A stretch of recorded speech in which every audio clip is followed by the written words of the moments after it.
All right. Wow, that's loud.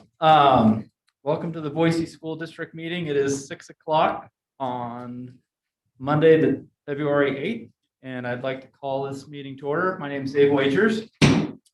I'd like to remind everybody that with the Boise School District, we follow some strict values. They include respect, dignity, honesty, responsibility, and teamwork. And we try and follow those in all of our meetings at any given time. Clerk Mass, will you do the roll? Trustee Wagers? Here. Trustee Greeley? Here. Trustee Down? Here. Trustee Esty? Here. Trustee Gregory? Here. Trustee Langley? Here. Trustee Oppenheimer? Here. All present. Thank you, trustees, for all being here, and thank you for everybody who is both in person and watching us stream today.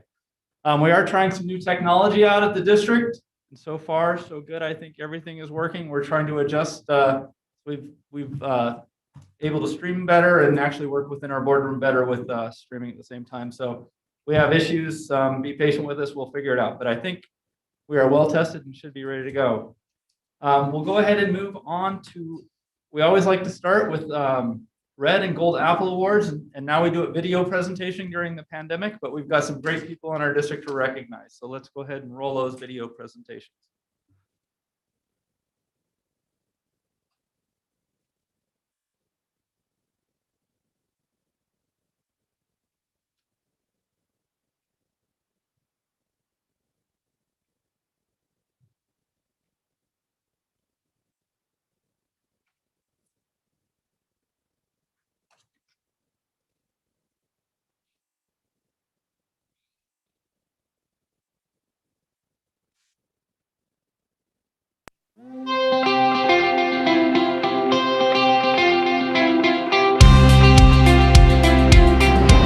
Well, welcome everybody. We're here today to recognize a great employee of the Boise School District.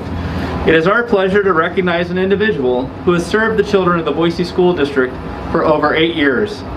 This person is the best possible type of employee to have on your team. Every organization has that one employee who is known as the workhorse. This person is that workhorse. He completes his work assignments on time and with a smile, and eagerly takes on more assignments and responsibilities. He is kind, generous, smart, and hardworking. He helps others out in completing tasks and helps others to be the best that they can be. This person started his career with the Boise School District as a part-time custodian, and with his workhorse attitude and positive nature, he was quickly promoted. He excelled in supervision and management, which earned him further promotions up to custodial area manager. This person is an expert in his field, and his quest for learning new things never stops. He graduated from BSU in 2020 and set his sights on the Human Resource Department. Though he is greatly missed at facilities and operations, he will continue to be a great asset for the district in this new position. This person is a dedicated leader who inspires those around him with his work ethic, his ability to think critically, and his insight into complex issues. He will dive deep into a problem, look at it from all angles, thoroughly research the issue, and provide creative solutions. He will do all of this with warmth and humor, making his colleagues feel valued and empowered to do their best. He is generous with his time and knowledge, often lending a hand in areas outside his responsibility for the benefit of all.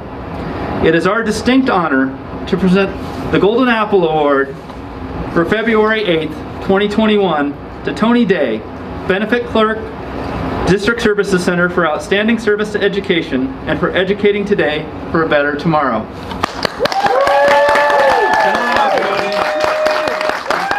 me the elbow handshake, the Golden Apple, and then these, a certificate, and those perfectly written words. And the podium is yours. Well, thank you so much, President Wagers. I really appreciate the kind words. I know those came from Tom. Thank you so much. It means so much to me. I feel honored and humbled to receive this award. And I just would like to say that this award belongs really to all of the coworkers I've had who've supported me throughout the years. Any award of mine really belongs to them as well as to the entire custodial department who've supported me as I was a custodial manager. But really, it's their tireless work over this last year that has made it possible. The fact that I can draw a crowd like this here outside in January is just amazing and humbling. So thank you all. You all mean so very much to me, and thank you. Yay, Tom.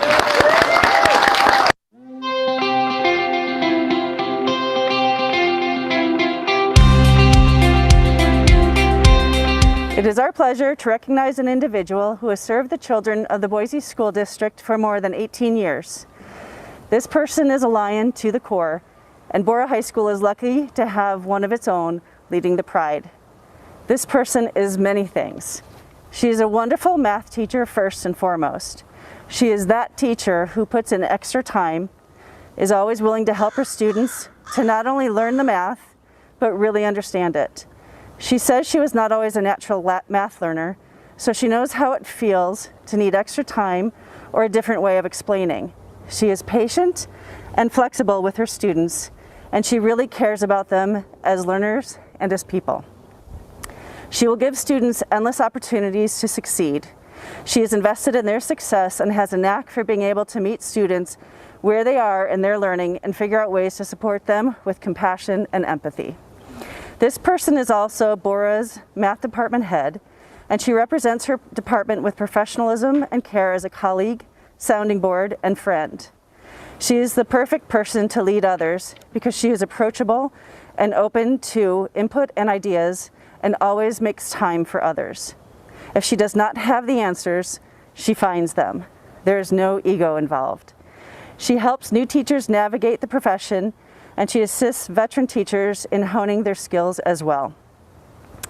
Beyond teaching and leading her department, this person has been a coach, assistant athletic director, webmaster, technology and instructional lead, master schedule aficionado, and infinite campus gradebook guru.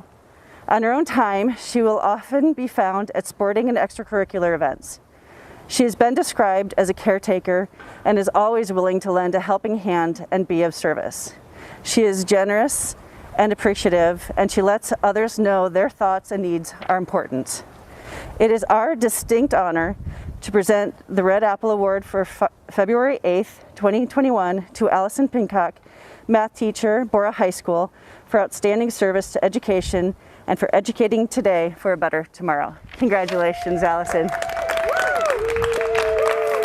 Congratulations. That's the first time I've heard that wonderful letter, and it means more than anyone could know. I am so grateful to work in this school district, and especially for Bora. I love it. I've had offers to go other places, and this is my home, and I plan on being here forever. So thank you so much for this award and for this opportunity, and to my school and my colleagues and everybody. I really appreciate it. Congratulations, and here is the words that were spoken about you and your Apple Award. Congratulations.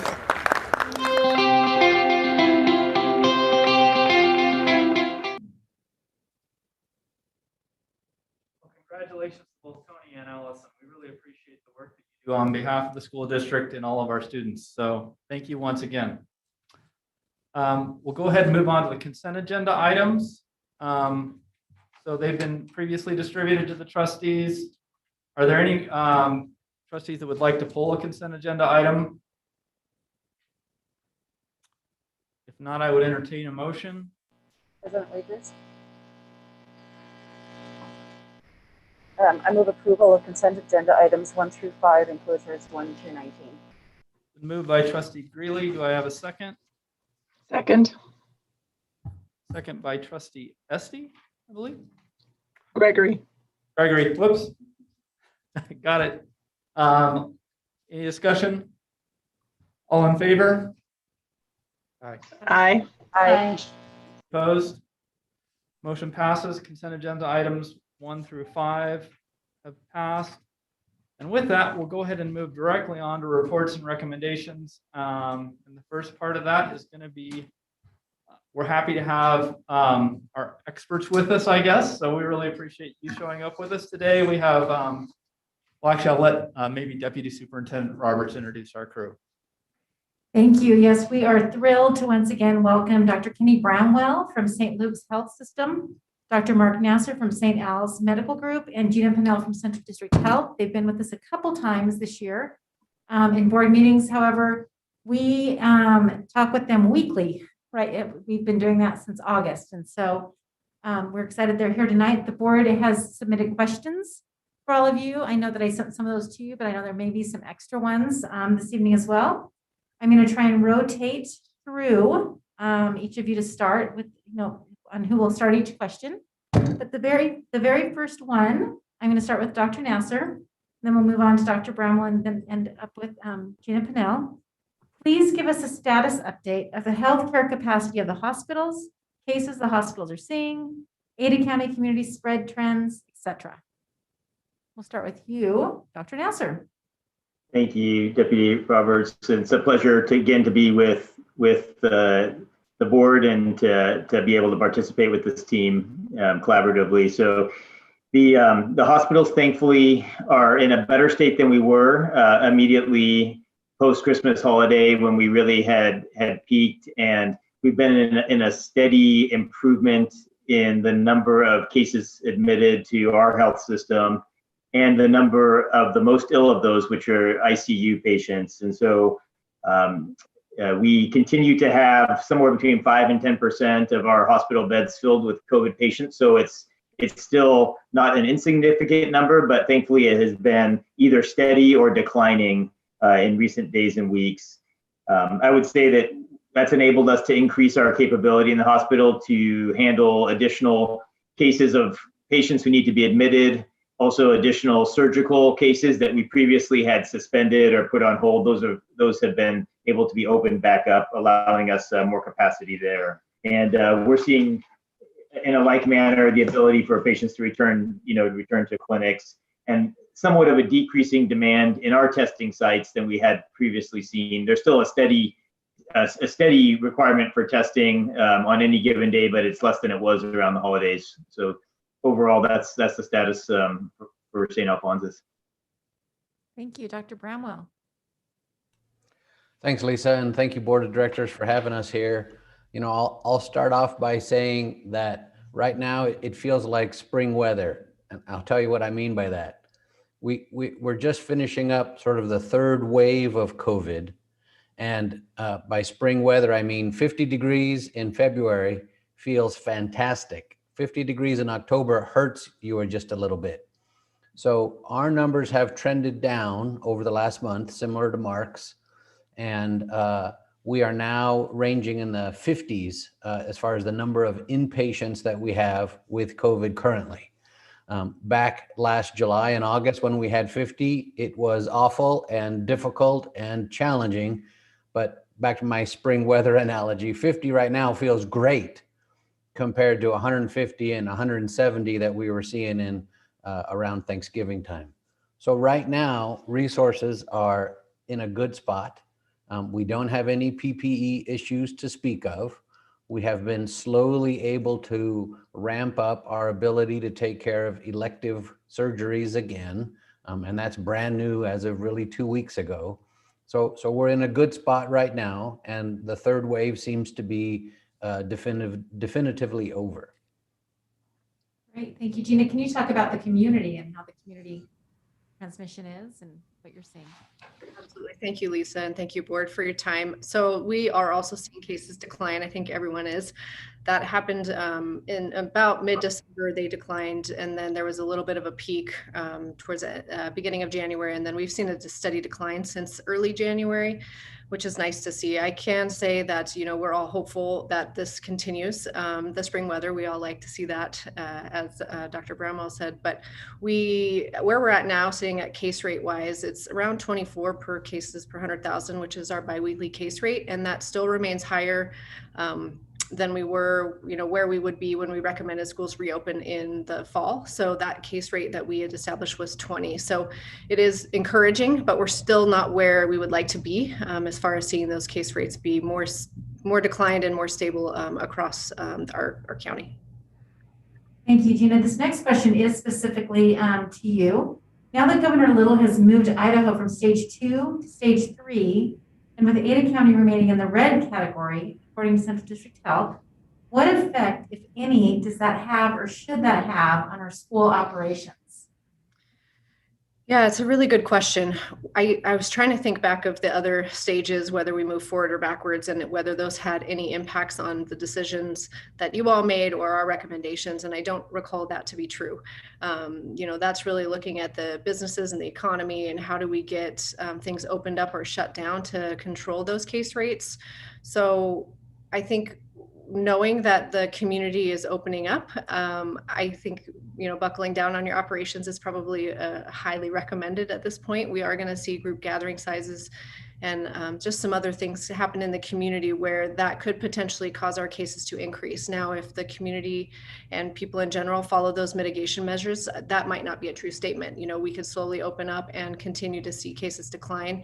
That would be everyone's, best case scenario, I think. So I don't know that there is a change in operations necessarily, because schools have been unique in the way that you've been a controlled environment. You've had that exceptions to the gathering size because you offer educational opportunities for youth. So I couldn't think of something that would make me change or make our health department change the way that we would recommend you operate based on the governor's orders. Thank you. We would like for all of you to give us an update on how the vaccine rollout is going, and we'll start with Dr. Brenwell. Thanks, Lisa. So I'll start off by saying that the demand for vaccines has been really gratifying and it's sometimes overwhelming. Particularly a week ago when stage 2.2 opened up, we had over 100,000 people log in to MyChart to try and schedule vaccines for themselves. And our system lost against that number of people trying to get vaccinated. But in broad terms, as of yesterday, we've administered over 36,000 vaccinations so far through St. Luke's. We are administering between 7,000 and 10,000 vaccines each week. And I will summarize it by saying when we get it or when we get them, we give them. We are opening up appointments each day or each week as we get our new allotment of vaccines from the state, and we ratchet up accordingly. On Saturday, 2 days ago, we gave over 2,500 vaccines in one day. This is largely because it's a very convenient day for civilians. They can deal with the somewhat expected side effects really easily on Saturday and Sunday, and it's a good day for a lot of our volunteer medical staff to be able to help out as well. So I would say, in summary, the vaccination effort is going exceptionally well. We went through the healthcare phase or healthcare worker phase relatively quickly. We then moved on to first responders and teachers. And I'm curious what the data suggest on teachers. So far, to my mind, they are the most eager, highest percentage of vaccine recipients so far. But I could be corrected on that. But so far, I would say that the vaccination efforts have gone quite well. As soon as we get vaccines, we try to give them that next week. Great, thank you. And I would agree with you. I think that I'm pretty excited when they were able to get their vaccinations. Dr. Nasser.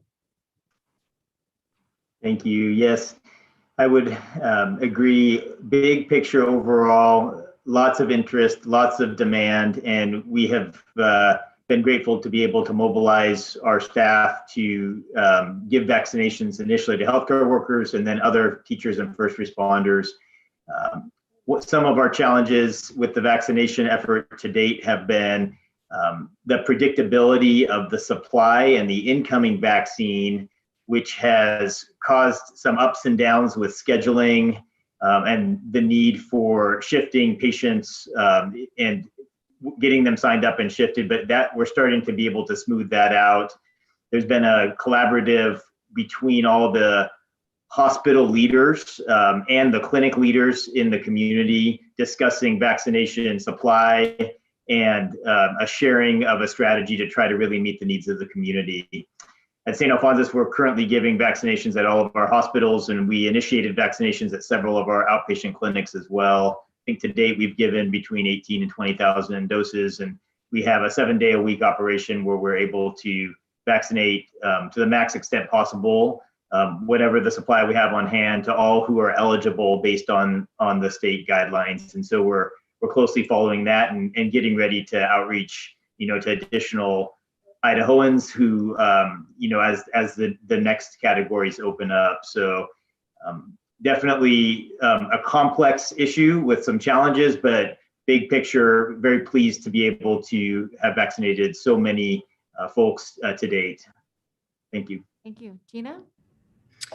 Sure. Well, I think they did a great job explaining some of the complexities of getting this rolled out, and the main barrier includes the demand versus the supply and what we get. And as a district for our 4 counties, we only have received about 55,000 vaccines so far in a district of 500,000 folks. So we're a long ways from getting the numbers that we need to get the population vaccinated, but based on all that we have available, including healthcare partners who are, nose to the grindstone, getting those vaccines administered, including our state partners getting the vaccine to us and working through that allotment.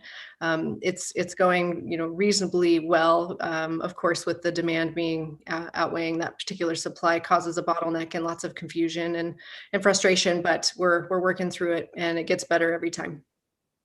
Thank you. I'm going to start next with Dr. Nasser. On this, I'm going to combine a couple questions. So does it matter what brand of vaccine people receive? And are you concerned about any of the negative side effects from receiving the vaccine? Yeah, thanks for that question. So to date here in Idaho, we are giving 2 vaccines that we've received through the state. They're both a very similar type of vaccine. The method that they work is an mRNA or messenger RNA type of a vaccine, and that would be the Pfizer and the Moderna. They both work in a very similar manner. They have a very similar safety profile and a similar side effect profile to your question about concerns for side effects.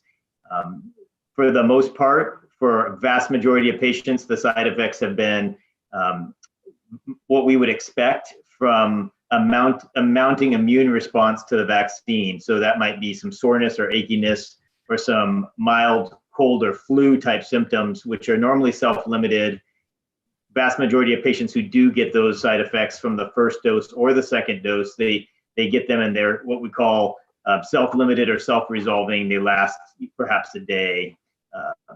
So there's a very small chance of an allergic reaction to any medicine that we take or any vaccine, and those few cases are similar between the vaccines as well. And that's why we observe patients after we give the vaccine to make sure there's no development of those types of symptoms, and we're able to treat them accordingly. So I would say that the side effect profile of these vaccines is very impressive. Very safe, and the efficacy or the effectiveness of the vaccines as far as preventing or providing protection or immunity for patients, especially for contracting a case of COVID or a serious case of COVID that would possibly land a patient in the hospital or into the intensive care unit. These vaccines are incredibly high effectiveness at protection for that sort of a case of coronavirus. Dr. Bramwell, do you have anything to add to that? Yeah, I would say that our rate of vaccine significant side effects is similar between the Moderna and the Pfizer so far. And we're tracking this really closely, both through applications on people's phones, as well as watching people for 15 minutes after they've received the vaccine. The rate of significant side effects is about 0.22%. So we've had just under 50 of these events in about 27,000 vaccines where we have these data. That we know of, no one's needed to be admitted to the hospital thus far with the vaccines we've given.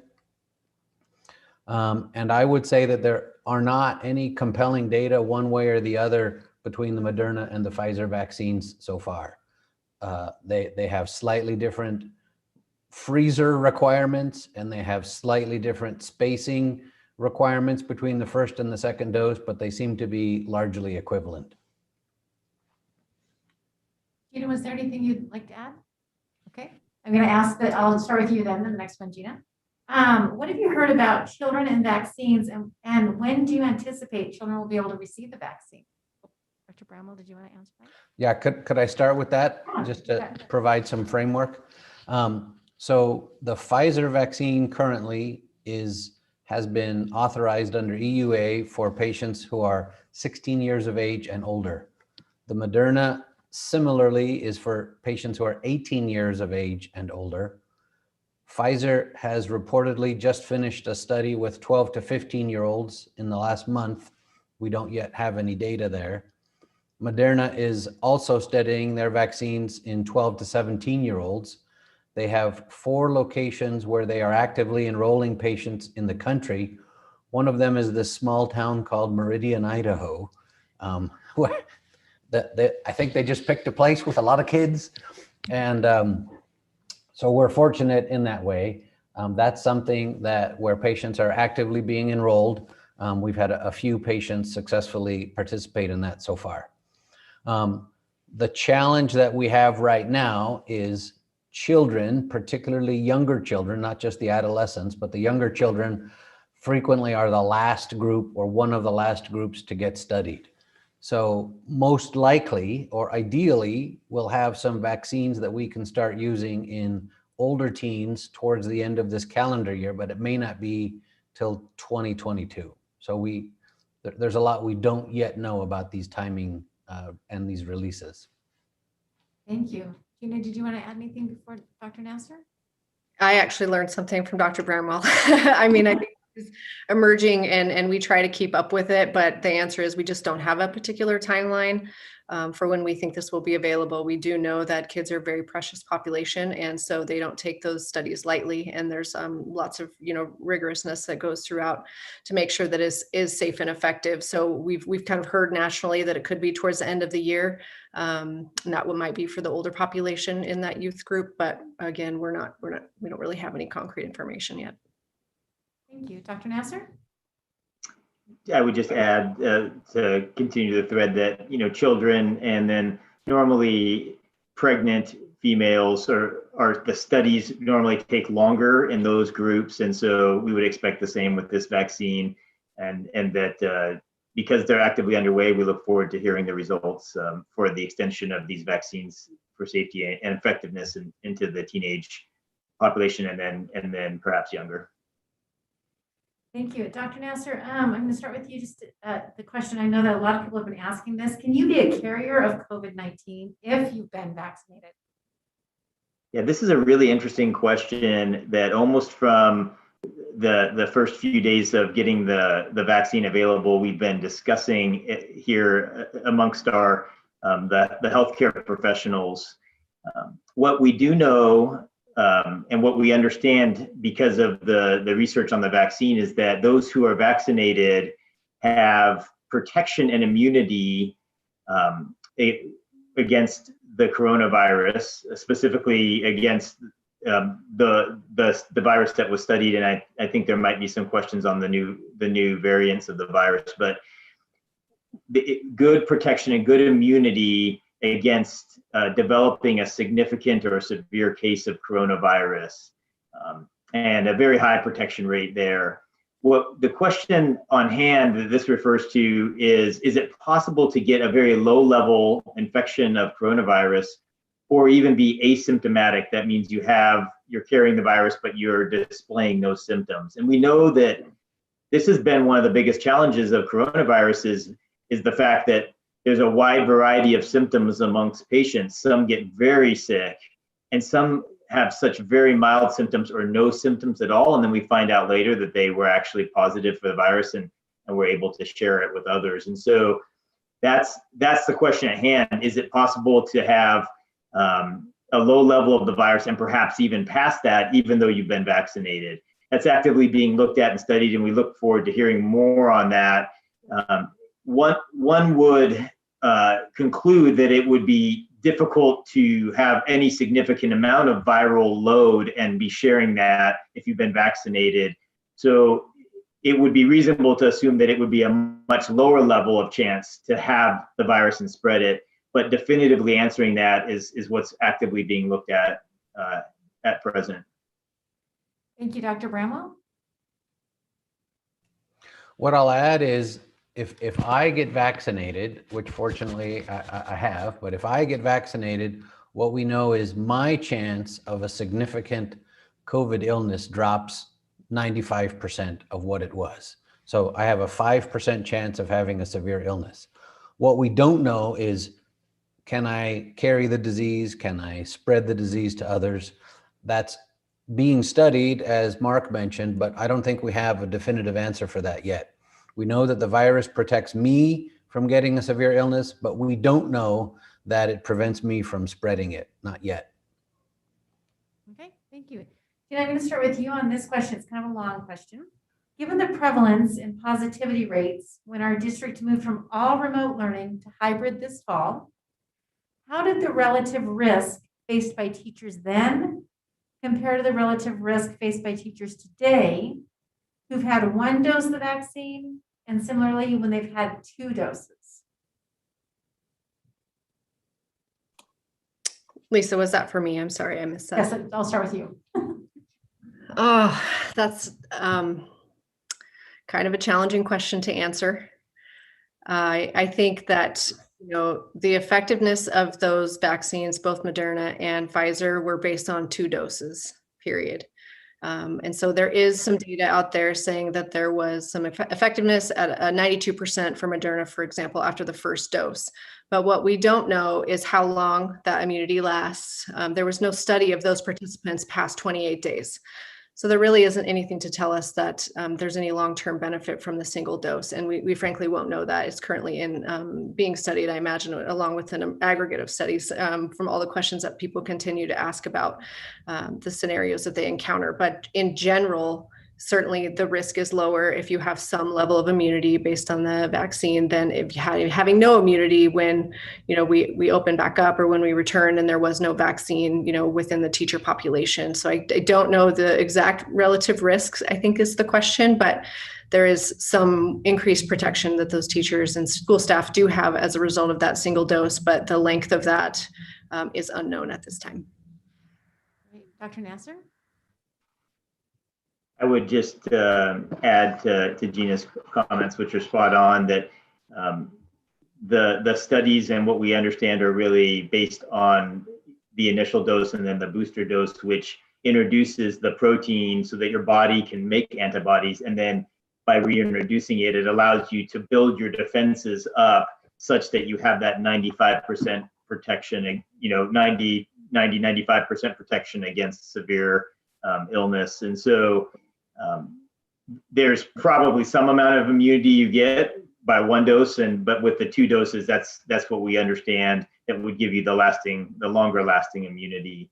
And as the new types of vaccines and new brands of vaccines come out, you know, more are being studied right now. Some of them work in different mechanisms and they have different effectiveness rates. You know, we'll see and understand more, but for the 2 that we have now, that's exactly correct how they work. Dr. Bramwell? Yeah, nothing really to add here other than most of the information that we have for these first 2 mRNA vaccines are after the 2 doses and how effective those are at preventing significant disease. Okay, I'm going to start with you on this one, Dr. Bramwell. So this is about the new variants of COVID-19. What can you tell us about those and the effectiveness of the current vaccines against new variants? And are there additional precautions that our schools should be taking because of these variants? Sure. This is top of mind for lots of people, I think, with the sort of invasion of variants, as it were.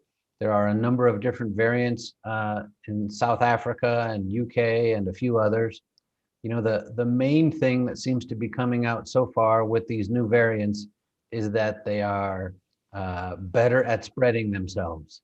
They are more contagious. They are able to go from person to person at a rate that's higher than the prior virus subtypes. So far, these variants don't appear to be more devastating to individual patients. In other words, the UK variant is very effective at, maybe it's 50% more effective at jumping from person to person, but it doesn't seem to cause a higher ICU rate, a higher ventilator need rate, a higher mortality rate. So it's so far, these other variants seem to be about 50% more effective at being transmitted from person to person, but not more deadly, shall we say. I think that what this causes me to do as I think about these variants is I think we need to buckle up a bit. I think we need to be worried that that this may not be the time to change our preventive measures or to relax our preventive measures, because if these variants aren't here already, they'll probably be here in the next few weeks. And since these viruses are more efficient at interpersonal transfer, I think we need to maintain our precautions and our preventive measures as best we can. Thank you, Dr. Nasser. I would agree that this is a good time to be very cautious as we start to understand these virus mutations or variations more. I would also just add that this is what viruses try to do to survive. They will change and mutate and vary in order to make their way through a population. So we see this with other viruses. It's not wholly unexpected to see this with the coronavirus. But with a variation or a mutation that could cause increased transmissibility and move through the population, we'll need to be cautious to try to limit and prevent that, to ensure that it doesn't increase significantly the number of cases all at once, and that would be the concern and the second order effect of that on those patients. Thank you. Gina, I'm going to start with you on this next question because I do think that you have a unique picture of all the different entities and community spread. So do you believe we could reduce community spread by having children in schools instead of daycare or those educational pods that a lot of families are using?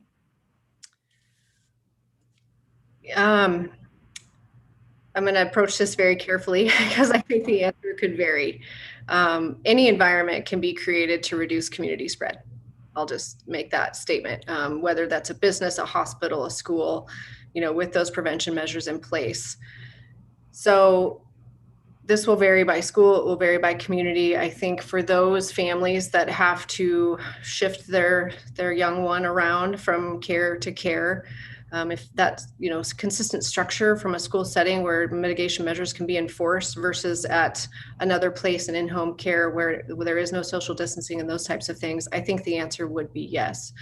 For those schools where they're not enforcing that, they don't have masking, they don't have social distancing, I think that that's not really an answer I can give, that it's safer to be in schools. But for those schools, which we have been very proud of the way that many schools have shown up and made significant modifications to the way they operate. In fact, I think if we asked you, 2 years ago, if this would be happening and you would, meet that bar, I don't think anyone would believe you could, the similar way that a lot of us felt like we couldn't change our lives the way we have so dramatically. So it is a yes and no answer to your question. I think that structure and enforcement and having that trusted adult to share information about spread and about how to take care of yourself is critically important. But it is going to depend on the ability for a school to operate those plans as they're laid out. Thank you, Dr. Nasser. Do you have anything to add? I would just add that really the safety measures that have been considered and implemented across the school have been, I think the attempt has been to follow those closely and they have been effective as far as our best understanding at watching the numbers to prevent any sort of sustained significant movement or spread through the school. It's hard to make the statement that bringing people together will reduce community spread. And I think that's what Gina was trying to refer to. But any hospital, any school, any place of work that implements, those measures is going to mitigate that risk in the same way that the Boise School District has implemented them to mitigate risk. Dr. Bramwell, anything to add? No, Lisa, nothing to add here. Okay. All right. So as you know, we have an exploratory committee that's looking at conditions for when and how we can return to 5-day-a-week in-person learning. It'll be up to the district's administration to consider information from the exploratory committee in making recommendations then to our school board. This next set of questions will kind of revolve around that theme. And Gina, I'm going to start with you. This question would be specific, I think, to your experience with Central District Health. Are you seeing COVID spread in districts with students who are back in school 5 days a week? Are you seeing it spread more perhaps than you would see in a hybrid situation? Sure. I asked my team about this particular question because I didn't feel comfortable. Yes, we can see more spread in those particular groups that have our particular schools or classrooms that have the 5-day-in-a-week. But what we do see is a significant amount of more quarantines because there are more students exposed to a positive case. And so those schools do see a larger disruption in the way they have to, learn and teach, because if they have all students in the classroom and there is a couple, one student that's infectious or the community spread is very high and there's multiple kids infectious in a classroom, then it puts those close contact numbers higher than if they were in hybrid, where you would maybe have one or two or just a handful or a small pod that gets quarantined. So it also varies, again, by the structure of those individual schools and the classrooms and the way that they enforce the operational plans. So it isn't a yes, no, we see more here and less here, but it really is dependent on the way that things are laid out, the way that people enforce and follow through and families follow through on the weekends or the evenings. And it goes back to more quarantines. So in a sense, more potential exposures to turn into cases, but not all of those turn into community spread, of course, because they will have masks on and they will have other mitigation measures in place. Thank you. So that was a nice segue about this quarantine question. Currently, we quarantine anyone in Boise School District who has been within 6 feet for 15 minutes of someone with COVID-19. And we use the 14-day exposure quarantine guidance. Can you give us your experiences in the hospitals with how you quarantine and your opinion on the length of quarantine time we're using? What are other school districts doing in terms of quarantine? And under what conditions could we possibly use either 7-day or 14-day quarantines? That's a really big question. We'll start with Dr. Brown. Thank you. This is a hard one, as are many of these, but so far, for the majority of the last year, the CDC has recommended 14-day quarantine after a significant exposure, and the definitions vary somewhat: 6 feet for 30 minutes or 6 feet for 15 minutes. But once you hit threshold for a significant exposure, it's recommended that you quarantine for 14 days. There's been some recent discussion at the level of the CDC that maybe 10 days is enough after a significant exposure, and the number of patients who will demonstrate symptoms after 10 days versus after 14 days is minimal. I want to say it's in the range of 2 to 3%. So 10 days about a month ago was recommended by the CDC as one option to consider rather than a 14-day strict rule. We talked about that within our St. Luke's committees, largely in the one I get to participate in called Medical Operations Committee, or MedOps. And we meet every Monday, and we talked about that particular issue. And we felt like we did not want to change our policy yet. We are willing to change it in the future, but we really thought, and this was probably 2 weeks ago that we had this discussion in some detail, that right now was not yet the time to shorten our quarantine phase for our staff, largely because of the influx of the more contagious variants that we talked about a few minutes ago. So we thought that while it may be somewhat low yield, we weren't ready to shorten that just yet. We wanted to see how things settled out over the next 6 to 8 weeks, and then we'd revisit that. One of the strange things I'll share with you, being in a lot of these discussions within our system, is a lot of these topics come up over and over, and we revisit them with more data, with increased case prevalence, with new changes, with the variants. So there's a lot of this that we are evaluating nearly constantly, and this is certainly one of those areas. Thank you, Dr. Nasser. I would say very similar to Dr. Bramwell's comments. I would add that we've been holding to the CDC guidelines and continuing to look at the data.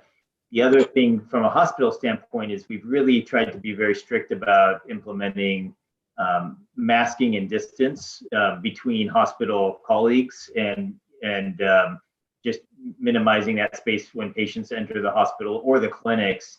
So by holding to that, we're really reducing the number of what we would call a significant exposure.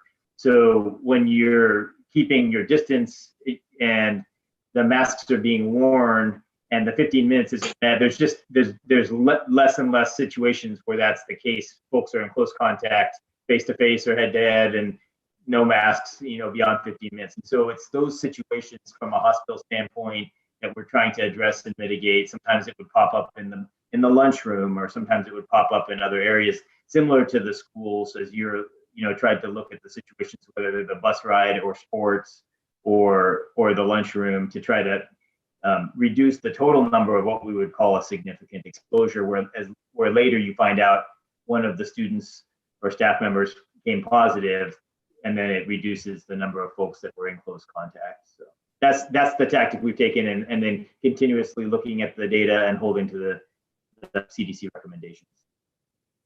Thank you, Gina. Thank you.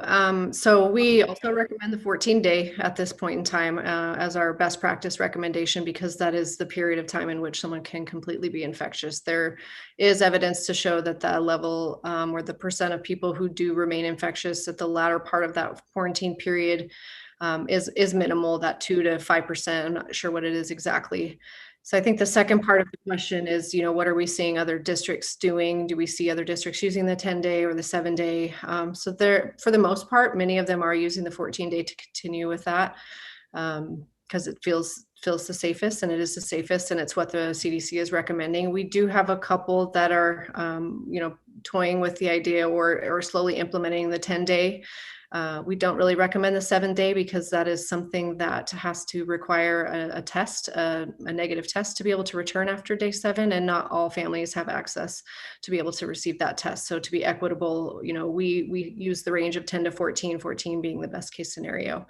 I'll take a moment to talk about, and I think that your board of trustees are probably aware, is the Department of Health and Welfare came out with some recommendations that if both parties were masked, that individuals didn't need to quarantine in a school setting. So this was new information for us to receive, and there's no evidence at this point to support that if someone is masked that they're not therefore exposed and could not transmit. And some schools have looked at this and felt that they wanted to take this particular route, and have quickly found how challenging it can be because the exception is geared towards allowing in-person instruction. So that exception to quarantine for someone who has been exposed allows for in-person learning only. So it's in the classroom when learning. They still need to quarantine at home. They still need to quarantine before and after school. They should not be going to the lunchroom as a potential exposed person who could then remove their mask with a bunch of students. They should not be participating in after-school activities. People should not be visiting their homes. It gets really complex really fast. It does have that allowance to continue the in-person education piece. And it is out there. And we, despite that, still feel in accordance with the CDC that the 14 days is best practice at this time. I think we all hope that it can change, that we can recommend something shorter. And part of the reason for that is to help increase compliance with that 14 days, because it's quite a long time to not be able to do the things that you want to do, especially if you're a family who needs to go to work and doesn't have the opportunity to do that remotely. So we see a variety of schools implemented different of the different spectrums of the 0 to 14 days, but the majority of them continue with the 2 weeks at this time. Thank you. I'm going to combine a couple questions here. So what does research tell us about the transmission of COVID-19 health risks in kids, transmission and health risks in kids? And then what would you think, if you could explain the relative increase in risk faced by students attending 2 days versus a 5-day schedule that we're looking at considerations for. And I will start with Gina. I'm going to leave the first part of that question to Dr. Nasser and Dr. Bramwell, but I can address the second piece. So when you look at potential exposures, you're looking at time spent exposed to a potential infectious case. And so when you are in class, I'm going to say an average of 6 hours per day for 2 days. That's 12 hours compared to the 6 hours for 5 days of 30 hours. That percent of increase of time spent with others, potentially not social distanced, if you're 5 days a week, just increases your risk of being exposed and getting COVID. So there is the question of, would they be going to a daycare in those alternative days and then being exposed to a second set of folks or kiddos or staff members on the days that they're not in school, which was part of the original question that I answered earlier about, is it safer? Sorry about that. I think that one of the things that I want to recognize is that the number of hours spent total in school, whether that's in person or whether it is in school sports, et cetera, is going to decrease on the fewer number of days that you have. Dr. Bramwell. Yeah, just trying to figure out whose dog that is. I'm looking on the screen, seeing who's panicking. So I agree with the way Gina outlined it. If you are in school for 2.5 times the number of hours with a 5-day versus a 2-day thing, it certainly sounds like your risk would go up. A lot of that also depends on how do things change in the 5-day classroom versus the 2-day classroom. Or if it's a 5-day, are you still able to distance? Are you still able to mask? My hope would certainly be yes, but if those things change, then the risk goes up further, not just because of the amount of time, but because of the type of exposure that you could be having. The other things I wanted to share with you about children and COVID, just a couple of statistics to bear in mind.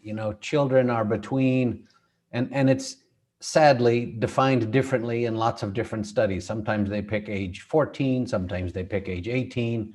When they defined MISC, I think they went up to age 21, which outside of alcohol rules, most people don't describe a 19-year-old as a child anymore. But the number of people who are children is about 20%. I think in Idaho, it's 23% defined that way. Of all the tests that pop positive for COVID, that's about 10% of them. So 90% of the cases are happening in adults and only 10% in children. As far as people who get admitted to the hospital, children represent about 1% of all of the admissions to the hospitals for COVID. And as far as fatalities are concerned, they are about 0.1% of all the fatalities. So 99.9% of the fatalities are in adults and only 0.1% are in children. So some people will equate that to mean, or will take that to mean, well, children don't get this at all and they don't have any problems with it at all. If the only thing we're looking at is fatality, which I'm afraid some people do, then that's correct. But what we don't know yet is how this affects children long-term, or how this affects how effective they are at transmitting to their parents or their grandparents. So those are some basic statistics about sort of the immediate problems with COVID with children. Thank you, Dr. Nasser. Thank you. Nothing further to add on that. I'm going to shift down a question, and I'll come back up to a previous one. So your thoughts on the language used, the CDC indicator and thresholds table document for mitigation strategies states that social distancing should be used to the largest extent possible. This matches up with our interest also to respect CDC guidelines the best we can. The CDC standard is 6 feet. The American Academy of Pediatrics states a minimum of 3 feet between desks, but ideally 6 feet. What is the minimum number of feet we need to distance in a classroom before we consider grouping students or podding, POD pods, students? Can you discuss the risks associated with 6-foot social distancing versus 3 or 4 foot social distancing? And we'll start with you, Dr. Nasser. Thanks, Lisa. So the 6-foot recommendation comes, to my best understanding, based on a continuum of risk. So 6 feet is going to be safer or less risk than 3 to 4 feet. 6 is not going to be as safe as 10 feet, and 10 feet is not going to be as safe as 20 feet because it all has to do with mitigating the risk of respiratory droplet or airborne, the ability to transmit. And then, of course, the face coverings allow basically providing the equivalence of distance by helping to mitigate risk as well. So I think that when you try to implement a public health measure, such as keeping distance, you have to come up with something that's workable. And to our best knowledge, the 6 feet really reduces the risks down to a much lower level. I'm not aware of the data at 3 feet versus 6, but intuitively that it would introduce more risk to be closer. And so I think that would be the fundamental question if you're going to try to reduce the distancing between students as we consider bringing either more students into the same room or sharing time and space together, versus, trying to continue folks at a distance that the school has been doing in the current model by alternating on days or alternating on times. So Thank you. it's all about a curve of risk. So thank you. No, sorry, I didn't. Was there anything else there? I apologize. Okay, Dr. Bramwell. Yeah, thank you. This is a really hard question. And to Mark's point a minute ago, I haven't really seen data that say that your risk doubles or your risk quadruples or your risk is, I haven't seen a number that gives us a handle on how the risk is different between 3 feet and 6 feet. I think we feel like 6 feet is the gold standard and is what we're aiming to have in all of our situations, and that 3 feet in some scenarios is adequate. I'm not trying to evade answering this question, but there aren't particularly good data points to point to. I wish that there were, and that's why you're seeing different recommendations from different bodies is, people feel like 3 feet is good and 6 feet is better. And that's about as strong as you can probably come down on that distinction. Thank you, Gina. Do you have something you'd like to add? Yeah, it all comes back to the exposure risk, which is with anyone within 6 feet. So for a school district or a school or classroom to look at how they want to operate, there's no magic number, right? It's just those within 6 feet. If you're in a pod and the 4 of you are all together at 4 desks pushed together, versus if you have 4 kids in separate corners, one person is infected while at school or infectious while at school, then in the pod, all of them would go home, whether they were 1 foot, 2 foot, or 5 feet. If they're not further than 6 feet, then they're going to be considered exposed and expected and asked to quarantine to stop transmission.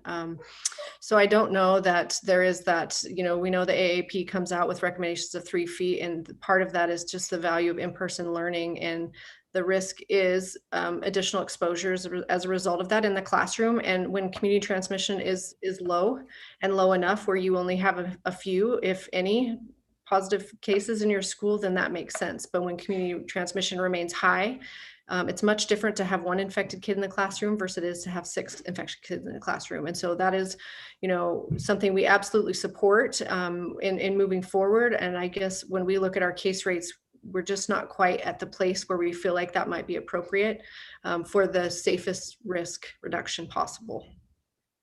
Thank you. I'm going to start with you on this one, Gina. So how does the vaccine rollout affect our consideration of return to full-time in-person learning?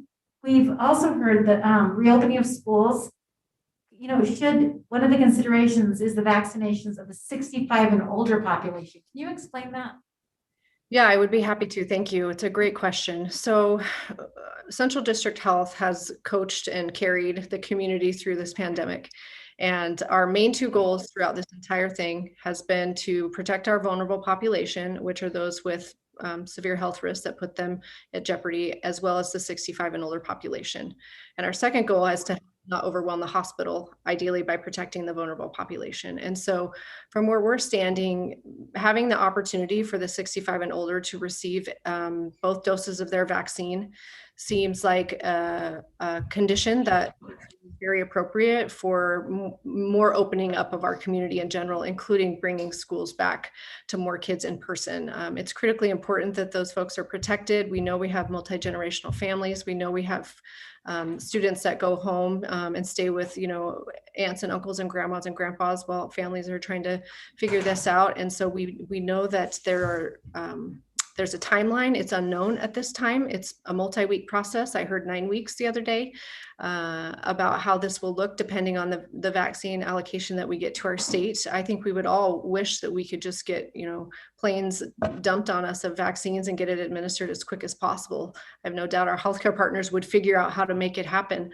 But with the trajectory of the allotment that we continue to get weekly, 6,000 to 7,000 doses a week, we anticipate it to be spring. I know that spring break is a nice cutoff for schools to look at switching operational modes, but we feel it's really important that risk, the highest risk population, is able to receive a vaccine that will help protect them from severe disease of COVID, whether they get it in the community from or from a family member or group gathering, et cetera. They have the opportunity to have that level of protection should they choose to. Thank you, Dr. Nasser. Thank you. Dr. Bramwell and I learned today that from one of our physician leader colleagues in the community that the CDC is, we know that CDC is continuously reassessing recommendations on safe return to school. I would just echo, I think we've shared in previous board meetings that it's generally felt and completely agreed upon that the best scenario for our children is to get them back into the school learning environment as soon as we can safely accomplish that for a whole variety of reasons. We think we agree from a medical community that that's very important. And so there's definite eagerness to try to move in that direction. To date, it's been a series of things that the CDC has recommended to consider, all the different factors that go into this decision. And we discuss this regularly when we huddle with the BSD leadership, but hospital capacity, rate of transmission in the schools, rate of positivity and testing, all the mitigating factors that are implemented operationally at the school. So all of those kind of go in to help us make the decision. And I think we just need to continue to look at that. Continue to be seeking, the guidance that CDC is going to be putting out now that the vaccinations are rolling out. That's going to be another factor point in addition to everything we've discussed that will help us to comfortably move forward in advancing our education in that direction. But as far as the exact date and timing of that, it's complicated by everything we've talked about and complicated by the questions on the new strains. And so I think we just have to very deliberately and cautiously walk forward and continue the conversation and keep looking at the data together. Thank you, Dr. Bramwell. Nothing to add. I think Gina and Mark summed it up really nicely. So I'm going to start with you on this one then, Dr. Bramwell, and it's a tough question. How would you weigh mental health concerns of students and families versus physical health concerns for the community? Yeah, that's a great question and a really hard one to answer, like many of these. The challenge that I think I drew attention to a few questions ago is that the immediate effect on children is quite low as far as getting COVID and dying. We have very few cases of patients needing to be admitted. I believe we're up to about 55 in the state in the last 10 months or so. I don't believe we've had any fatalities. So the physical effects on children in the short term are quite low or quite unusual. The mental health concerns are very real. And I don't know that we have an answer to the extent of those mental health concerns yet. I think we are all, adults and children, really tired of this. I was teasing one of my colleagues today that I don't really see people anymore. I just see 1 by 2 inch photos of people anymore. And that takes a toll on all of us if we are remotely working or even in an office, but with the door closed and only on computer screens. I think the challenge on our mental health for our children is very real. Sadly, I need to share that we've had more admissions to our hospital for mental health reasons of severe anxiety and depression and acting out on those issues than we have in prior years. So it is affecting our kids and it is difficult for all of us. And I don't think we have a firm handle on how extensive these problems are going to be long term, but it is clearly taking its toll on all of us. Thank you. Dr. Nasser.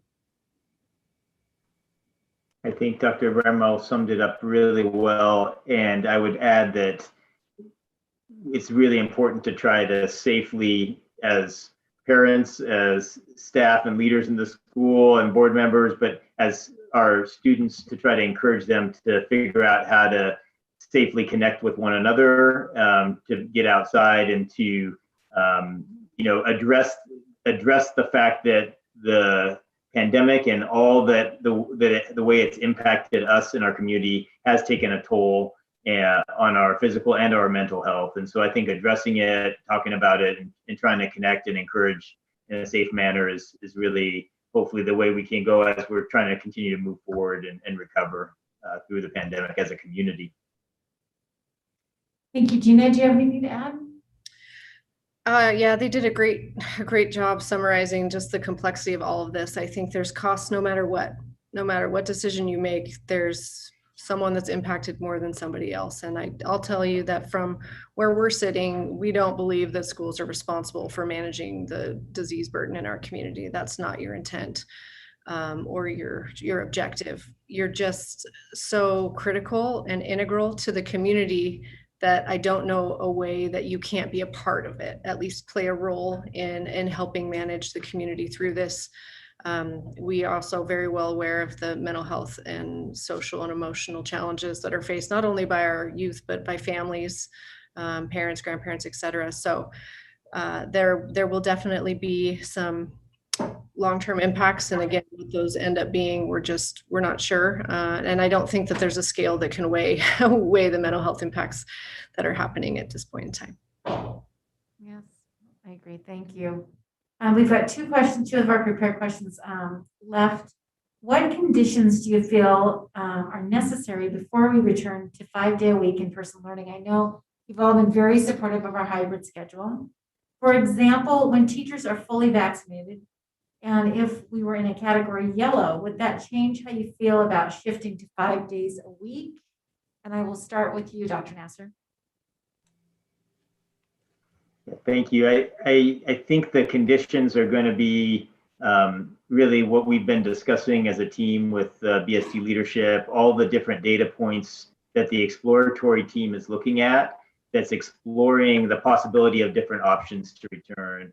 I think BSD has really done a great job at trying to consider all the key stakeholders, the faculty and staff, the students, the parents, and get all that input as well.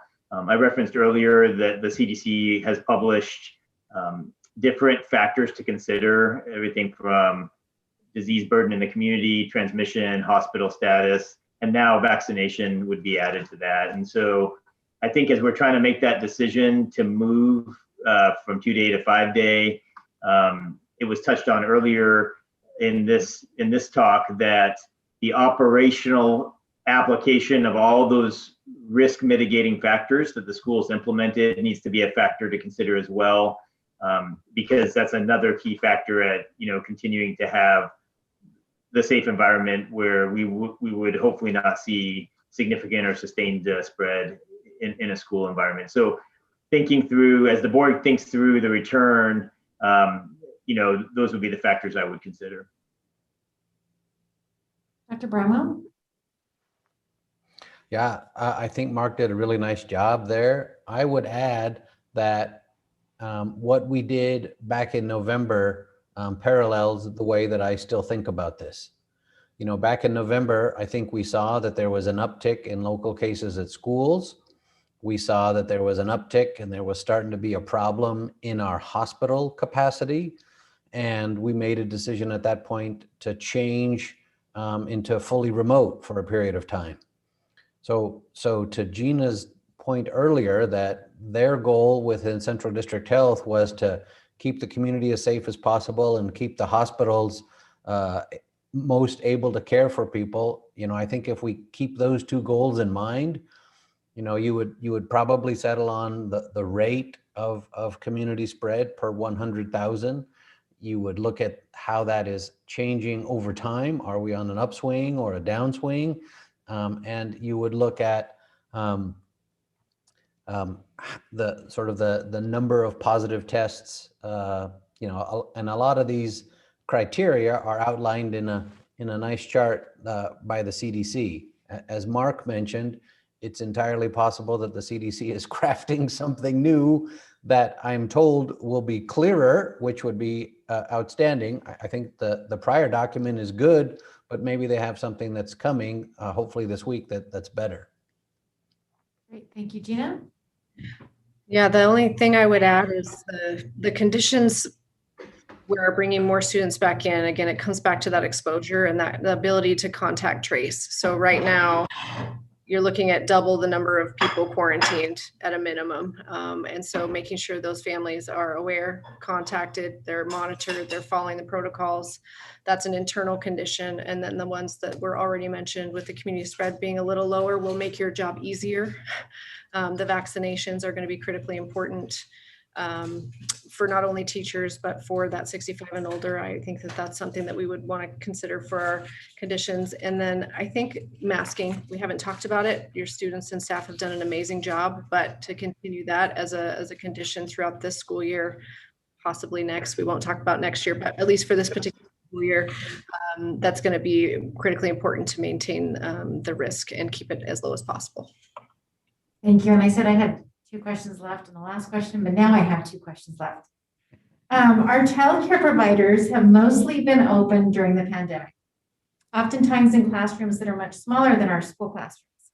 Many of them are also serving our youngest children during their virtual days. How is the risk different for the child care providers than our K-2 grade classrooms? We'll start with Dr. Bramwell. There have been a lot of data points that have been collected and a lot of papers that have been written about the very young children and why is it that we're not really seeing large outbreaks in daycare locations.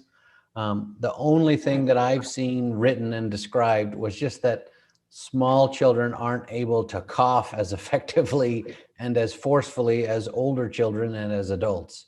I've seen studies that show that the young children have just as much virus, sometimes more virus in their nose and upper airway when they are sick, but interestingly, they don't seem to spread it quite as effectively.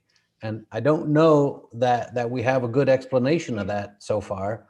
I happen to know that there are some breakouts that happen in daycare facilities, but I don't have a great answer as to why the rate of those breakouts seems to be lower with the slightly different scenarios, like the 1-year-olds aren't wearing masks, as an example. Thank you, Dr. Nasser. Thank you. Nothing further on that. I agree with Dr. Bramwell. Okay. Gina, do you have anything to add? No, he didn't. And the last question is for Gina. And CUNA School District and West Ada School District have had students in grades K-5 in school full-time in person, and both school districts are also in Ada County. Can you help us understand why CDH has continued to recommend hybrid learning for our district? Yeah, it's a really good question. Our recommendation has been the same for those two districts as well. So you're not unique. Our recommendation for when in red or in yellow has been hybrid for the reasons we spoke about: the risk of exposure, the challenges with contact tracing, not only when you bring more students back into the classroom is it hard to manage, but those communal areas where you then had 50% of your class in the cafeteria, you now have 100% of your classes in the cafeteria. The before and after school, those were incredibly challenging for these districts to manage and to be clear about who was possibly exposed and who wasn't. So your district chose to follow along more closely with the recommendations that we gave based on the level of community transmission.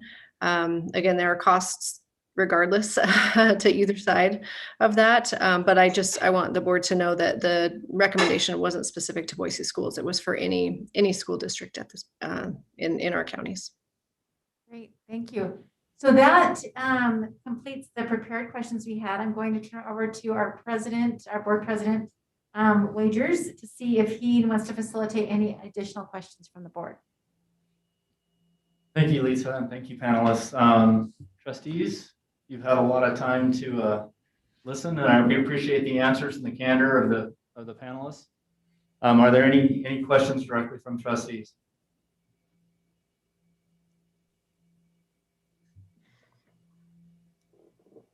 Well, I've got one. So actually, I've got a couple. So I need to know, and I don't think we fully got to this. I'd like kind of a black and white answer from each of you. Do you think students should be back in 5-day-a-week school? And I think I know your answers, given our current conditions. And also, would that opinion change based on age bands within schools? So as the world sits today, if you were on the school board, would kids be in 5-day-a-week school? And then also, would you feel better about it if we had like K through 5-day week, or would that answer still be the same?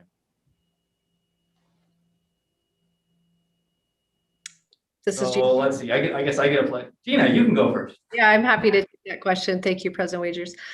Given that our case rates continue to be higher than when we recommended remote learning at the beginning of school, my thought is that we are headed in the right direction, but to the decision for the board today to start tomorrow, I know not that quickly, but would not be to bring all students back. I think to create a plan to have them start coming back, maybe more slowly in some type of staggered approach, whether that be after spring break, what's more reasonable for operations.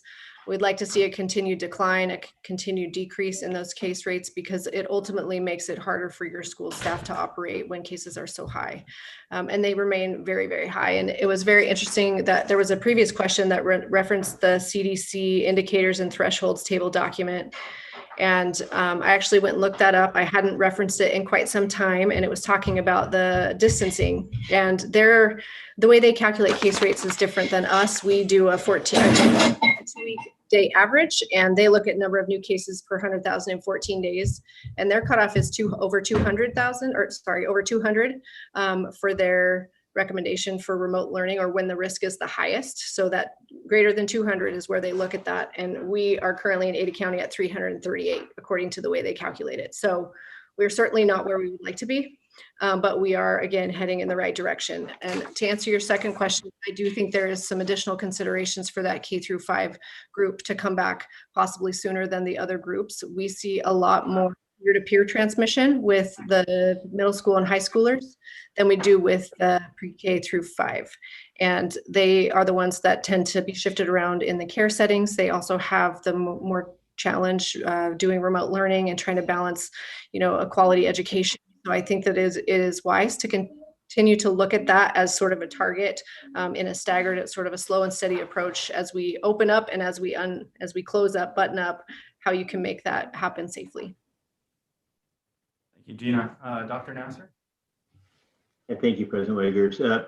I think at this point, I would make the recommendation to continue in the current mode that the school district has continued in, which gives the maximal flexibility for the hybrid learning, for the online learning, for those families and parents that are seeking that.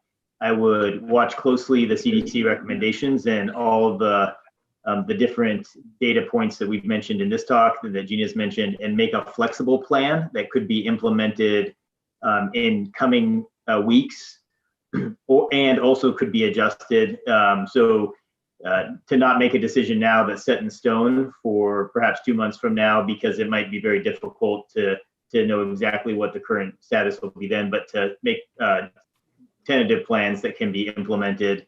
And I do believe that just like we scaled up and scaled down with the youngest of students returning sooner, and the data that BSD has been collecting would suggest a lower risk in that category as well. Not zero, we've talked a little bit about that here, but that would be a thoughtful way to scale back up, to use your age and grade considerations that you mentioned. Thank you. Thank you. Dr. Bramwell? Thank you, President. I would, back to your black and white thing, my answer would be, should we change now? I would say no. And I would support what both Gina and Mark have said, where I think that we're doing a great job. Cases are down, we're headed in the right direction, and we're not sure what's going to happen over the next month. I think it's very reasonable to make a plan to look at possibly shifting out of remote learning, say at spring break, because it's a sort of a logical point, and by then you can expand out of doors and you can do lots of clever things with space that you can't necessarily do in wintertime. And then your other question, I would also be supportive of a differential approach to I call lots of people patient, school children, to a differential approach to school children of different ages. That was, in all sincerity, one of the very clever things that I think your team did in the summer and fall last year, was a gradual approach to bringing kids fully into school 5 days a week, or hybrid in some locations. So I think the idea of doing that again, or at least considering that again, is a clever idea. Thank you. Any other trustees? Questions? President Wagers? Yes, is that Trustee Oppenheimer? Yeah. Thank you. I appreciate the three of you being here and answering our questions. I want to go back to the very first. You're a little quiet to us, if you could speak. Oh, I'm sorry. Am I too quiet? Can you hear me now? I want to go back to one of the first questions around vaccines and how distribution is happening. Are you able to collect any data on who you're having to turn away? Meaning, my question is, are you having to turn away teachers who are wanting to get a vaccine but are unable to get it?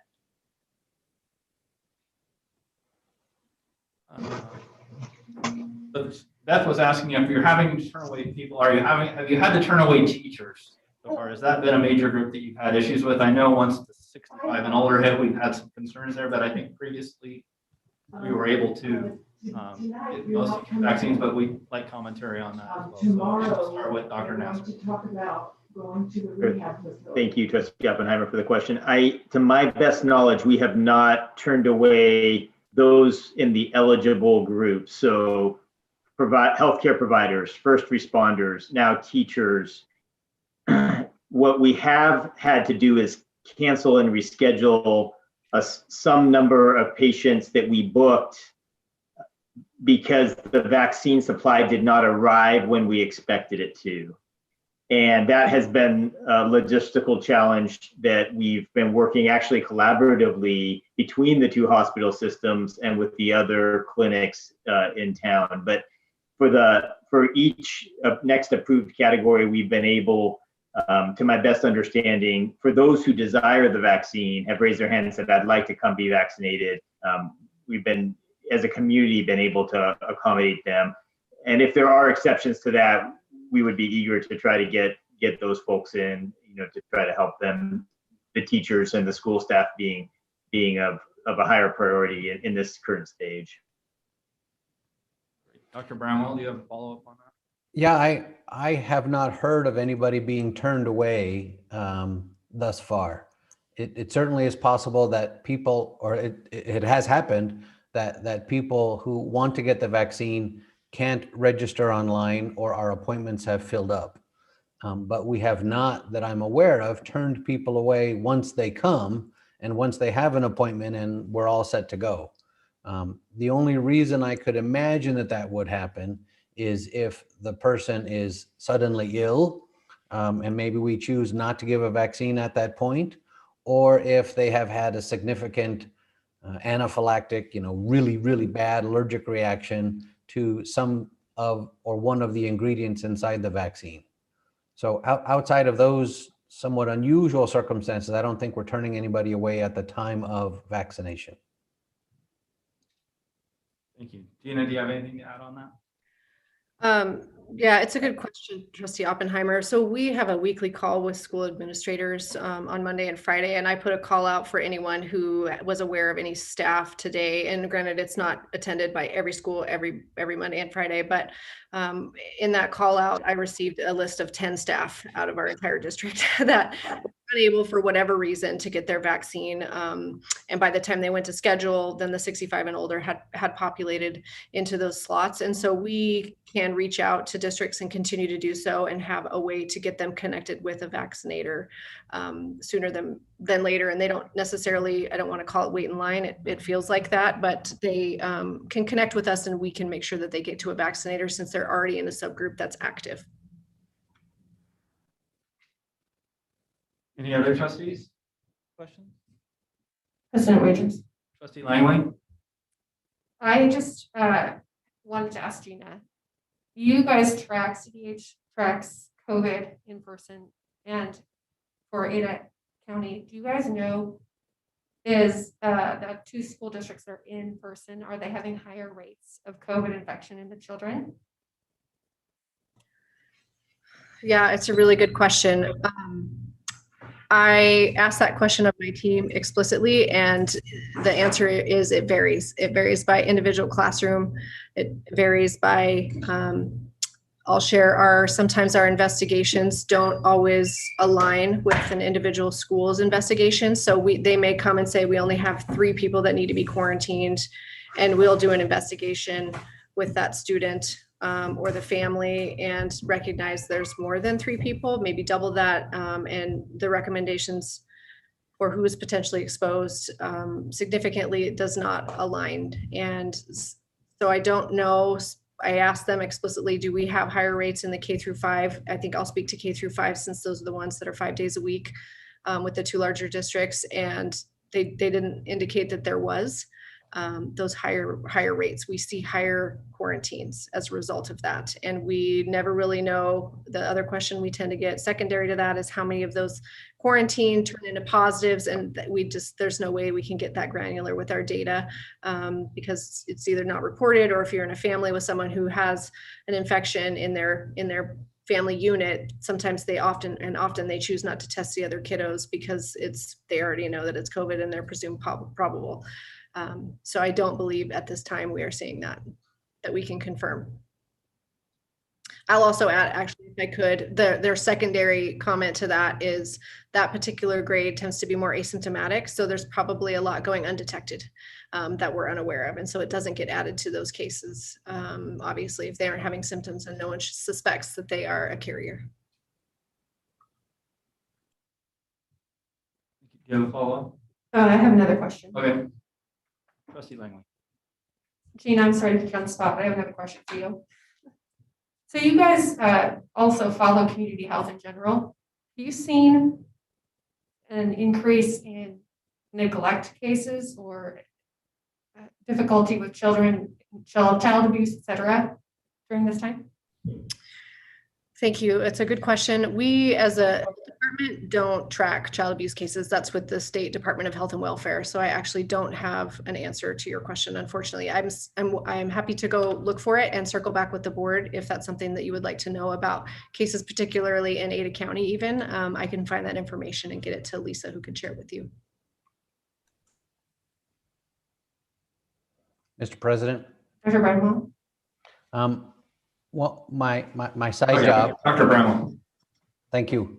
My side job, other than working with the Boise School District on our weekly meetings, is I'm over the St. Luke's Children's Hospital with my partner, Katie Apple. And I will share with you, sadly, that there has been an uptick, a very sad uptick in child abuse cases in the last 12 months. There's also been an uptick in the number of fatalities due to child abuse in that same time. So sort of along the lines of our sad theme of mental health issues, this has affected some of our most vulnerable patients to the point where, frankly, we're working on a series of press releases and interviews and whatever else we can do to try and talk to people about options for getting help. Thank you. President Wagers. Langley, you had one more? No, that was it. Okay. President Wagers. Any other trustees? President Trustee Wagers. Oppenheimer. All right. Thank you. I don't know if you can hear me, but following up with that, Dr. Bromwell, you were talking about child abuse going up, which I'm well aware of. That all being said, may I put you on the spot and say, is it safer for our youngest children to be in school or to be in environments where it's not safe at home? It's a balance of risks, right? So, and I know that that's a tough question to answer, but balancing that risk, is it safer for especially our younger kids, K through 2, to be in a safe environment at school where the risk of COVID might be lower than possibly at home where that home environment might not be safe? Yeah, that's a great question, and I don't mind being put on the spot. It's okay.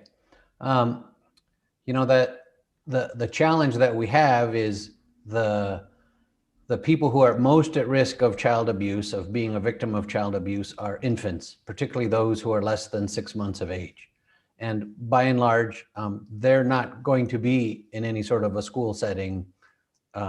They could be in a daycare setting, but they would not be in a school setting. So the larger issues seem to be sort of the economic downturn and the issues of stress and family coping mechanisms that then sort of play out with alcoholism and child abuse. So I don't know that our policies about school-age children will have a direct effect on the child abuse issues, but I do know that the number of cases that we've had in the last year have reached a point where even our child abuse experts, the CARES team, has said, what are we doing? What else can we possibly do? Because this is ugly. So I'm answering you as directly as I can. I'm just not sure that our school decisions will affect the child abuse issue directly.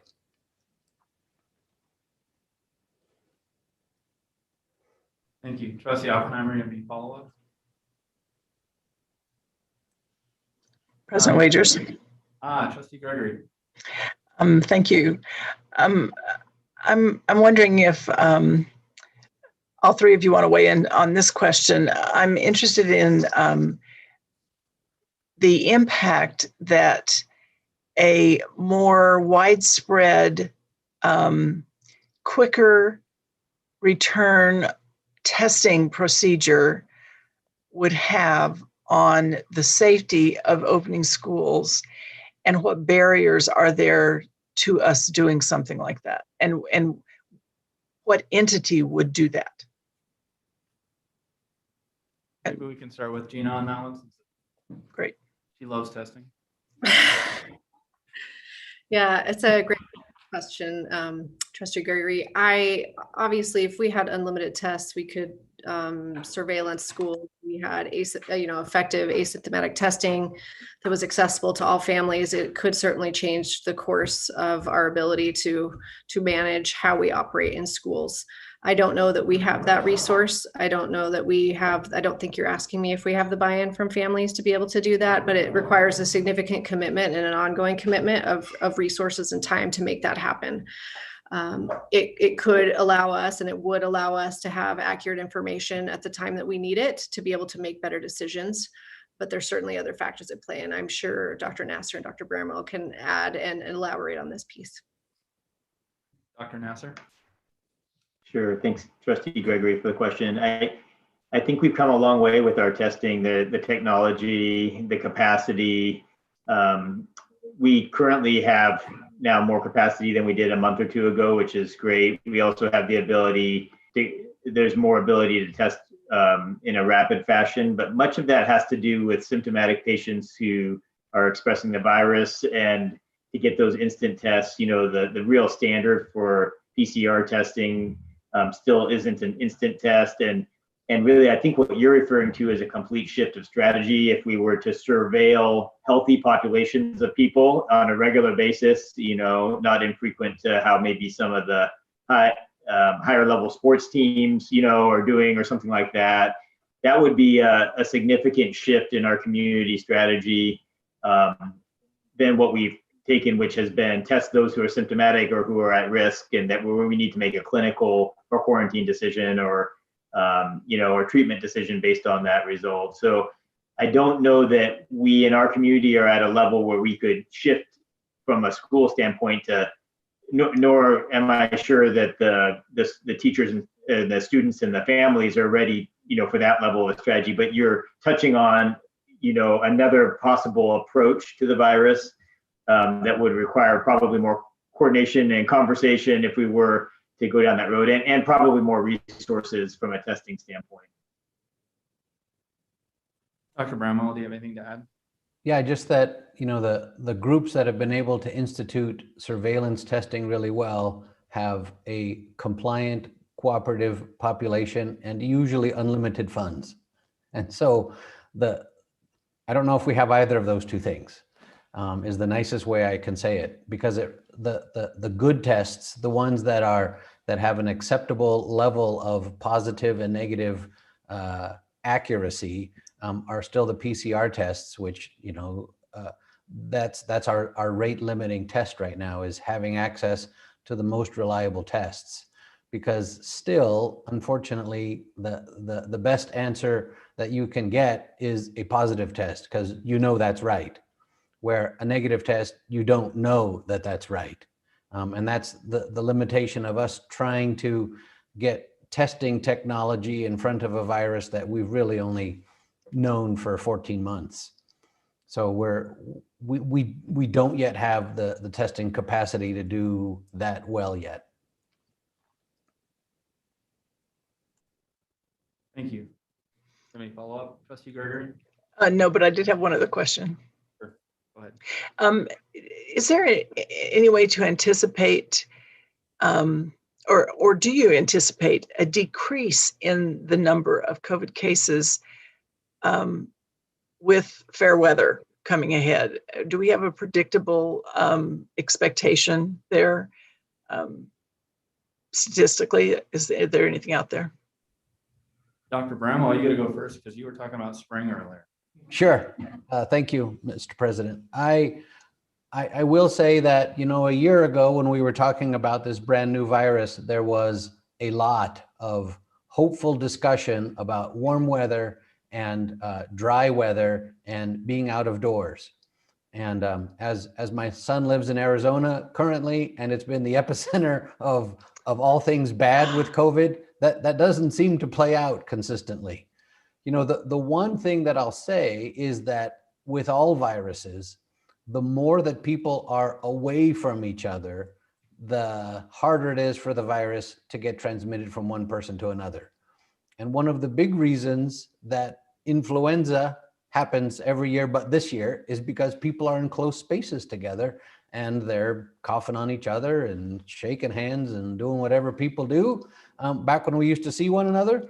And when the weather gets warmer, we're not around each other as much. So certainly to the extent that we are more separated and there are fewer cases, I think warm weather will help us out. Thank you. Anything to add from either Dr. Nasser or Gina? Thank you. I think Dr. Bramwell described it well. We were surprised last summer. That was one of the second peak, I think, happened right in the middle of the summer, right when we were hoping that weather would play a bigger factor. So, like so many things with this virus, we have to, approach it humbly in the sense that it's hard to predict. But it has been a very interesting cold and flu season this year with all the risk mitigating factors that we've had. We haven't seen really a flu season like we have, most years, just with other viruses as well. So, we'll have to see what the summer brings and distance and outdoors as well. Anything to add, or you good? Okay, thank you. Good, thanks. Any other questions from trustees? Comment, President Wagers. Trustee Gregory. So I just wanted to thank the three of you, Dr. Nasser, Dr. Bramwell, and Gina Pinnell, for engaging with us and letting us think with you through your expertise. It has just been so invaluable for us. And because we're dealing with something that's very, very complex, and we appreciate your perspectives and your professionalism. It's just been very, very helpful to our board. Thank you so much. Any other trustee comments?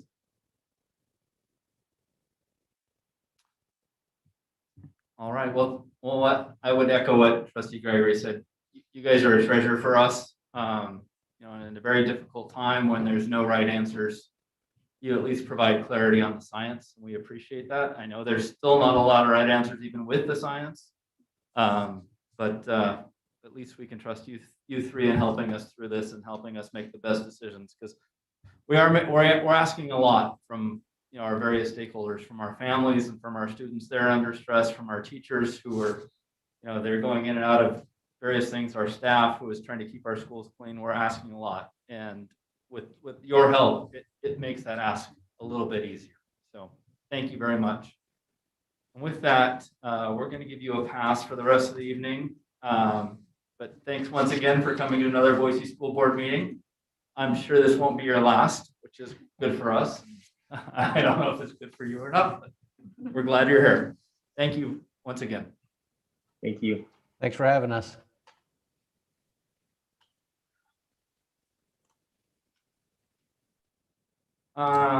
Okay, so we'll move to the next topic, which will be a report on the board reopening Exploratory Committee update. So they'll give us an update on the committee and their progress so far.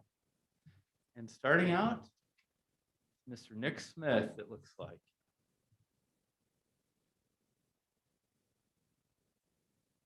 President Wagers, trustees.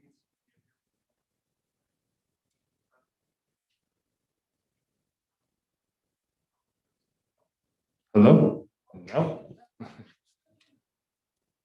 All right. President Wagers, trustees, it's my pleasure to give you a quick update on the data slides that I've been sharing with you at each board meeting.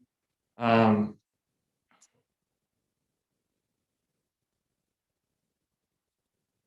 disappeared. Oh, all right. So this first slide I have shared with you many times, but this is the updated data that shows the number of positive COVID-19 cases in the district. As you can see, we are halfway through this reporting period. We have 17 positive cases and 3 probable cases in the district as of today.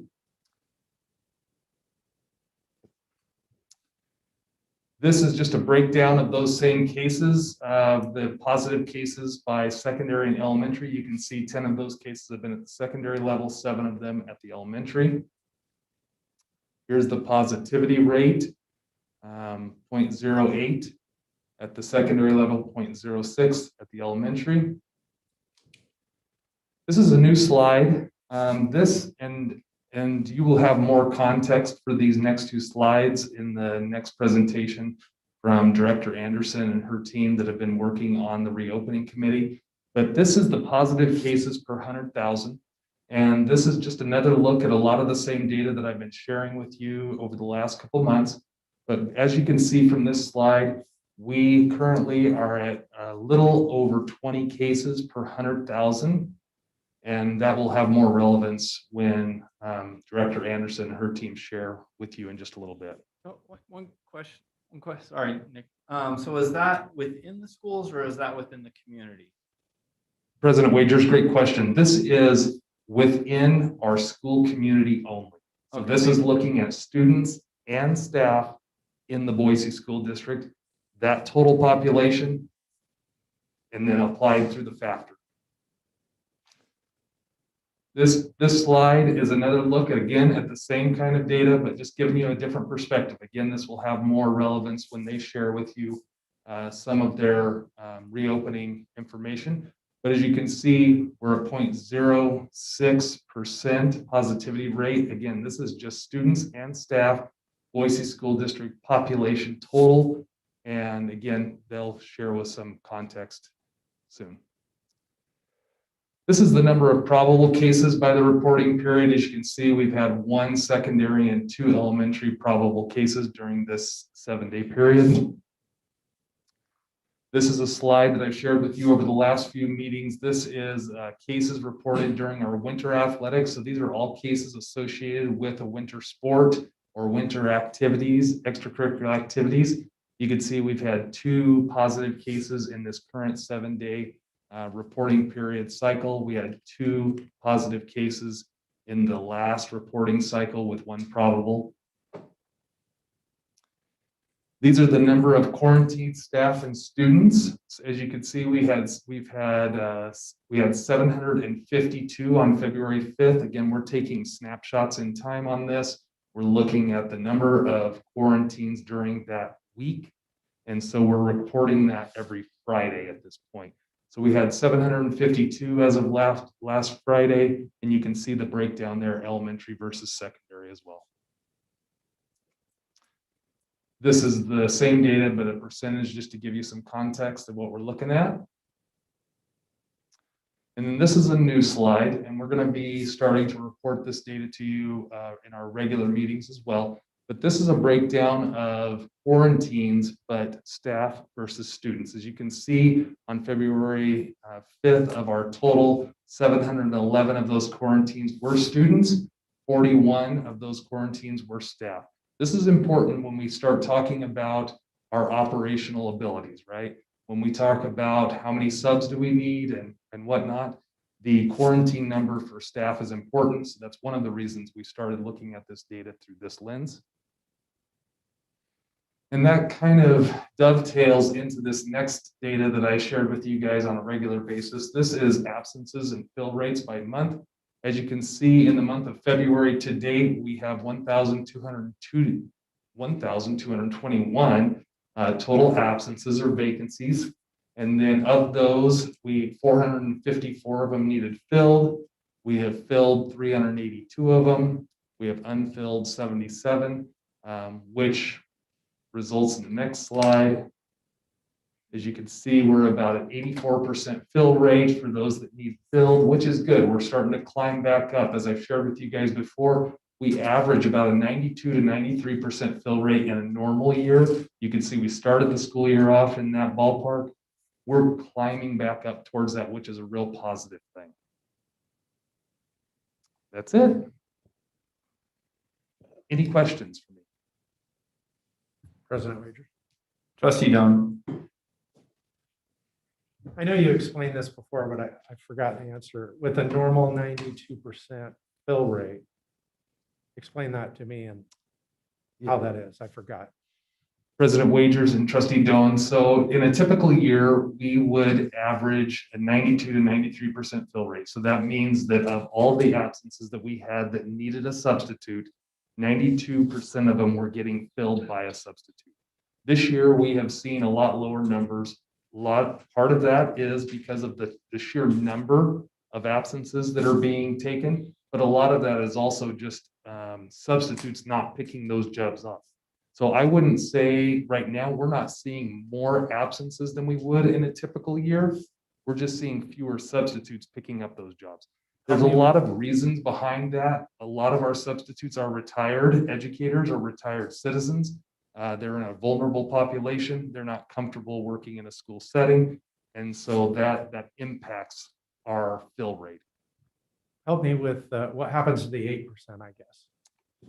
President Wagers and Trustee Doan, that's a great question. So those that don't get filled oftentimes fall to our building principals to figure out how to fill that internally. So they may have teachers who on their prep are going to go cover for a fellow teacher whose job didn't get filled. And so that teacher's workload may have been filled by 6 different teachers throughout the day. Another example at the elementary, you might pull a classified employee and have them cover that class for the full day. Any further questions for me? President Wagers. Yeah, Trustee Esty. Oh, Trustee Greeley, sorry. No worries. Right. Director Smith, do you have any data on subs getting vaccinated?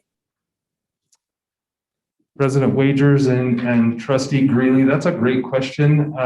We do not have that data, but because the way, well, as the reopening committee is going to share with you in a bit, we are working on getting all of that data in HR. We are collecting records of vaccinations. They have done some preliminary collection of that data via the principals, but the principals would not be collecting that for substitutes. That is something that my department, we could work on that, and we will. That's a great question. Thank you. President Wagers, follow up. Trustee Langley. As follow up to that question, can you talk about how you have, hi.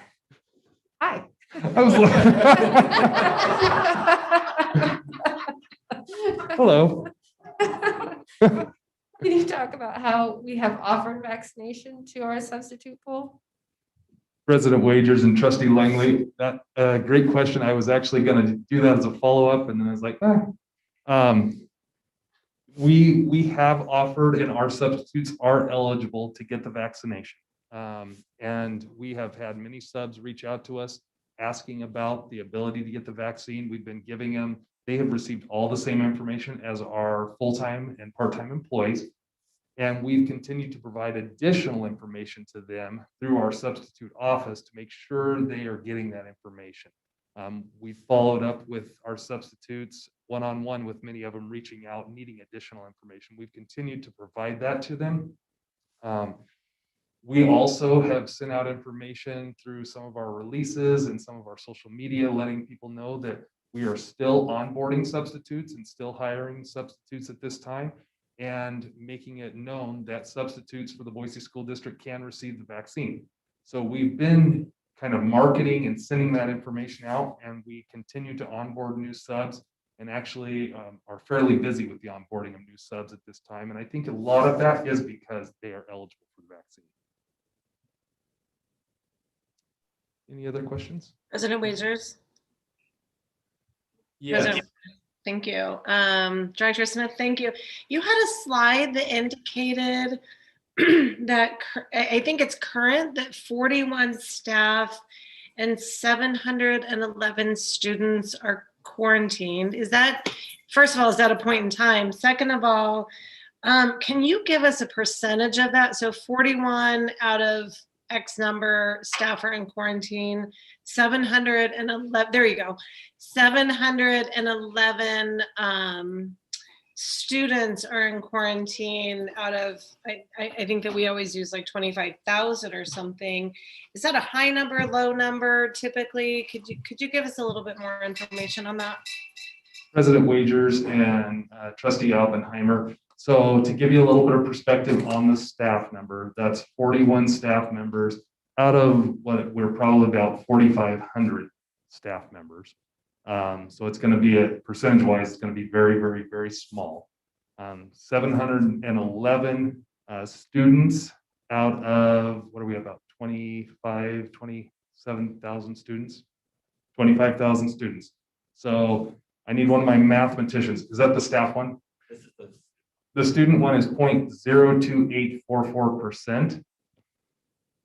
And which of my other math friends is going to help me on the and 0.009% on the staff front. Thanks, math friends. Thank you. Can a follow-up please on that? Trustee Oppenheimer. That was great math. With the 711 students, the 0.009% of students who are in quarantine, are they participating in virtual school even though they're in quarantine, or are they just not doing school for 14 days? What does that look like? President Wagers and Trustee Oppenheimer, they are receiving instruction. I've got lots of principals in the room here and they're kind of shaking their heads and nodding.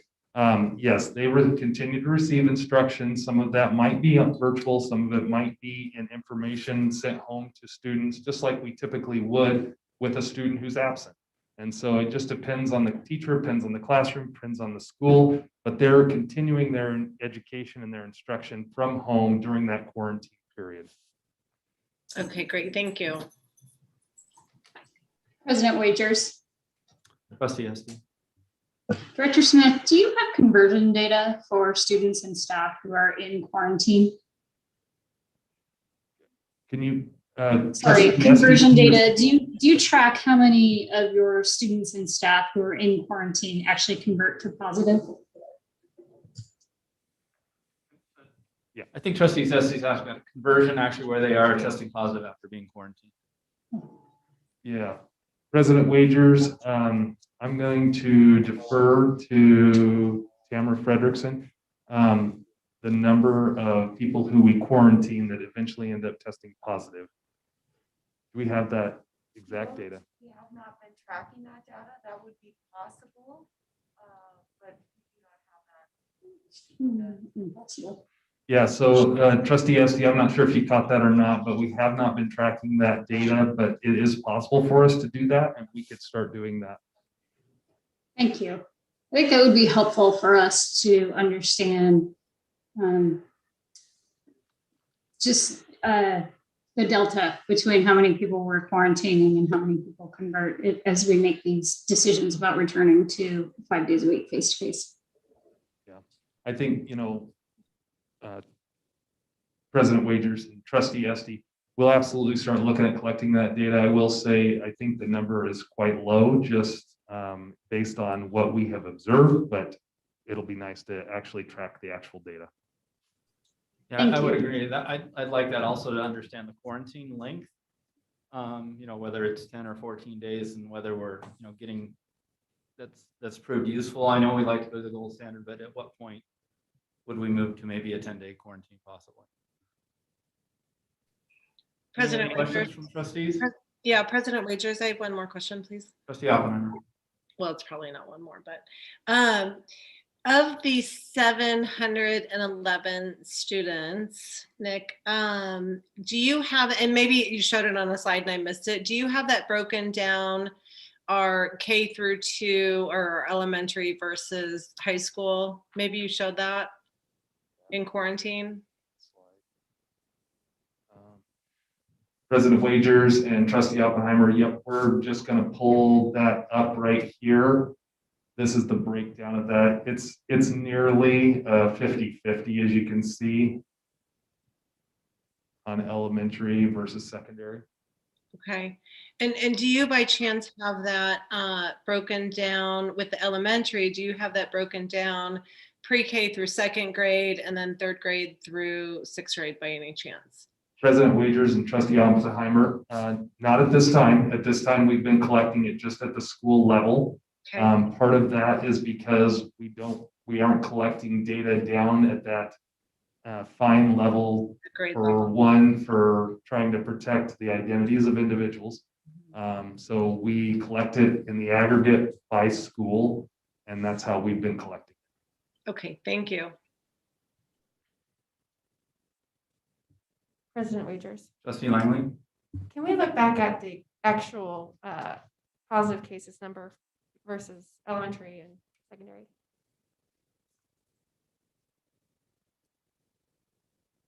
So my question to you is, why is there a difference, such a vast difference in the case count numbers versus the quarantine numbers? So it's clearly not 50-50 for our positive cases in secondary versus elementary.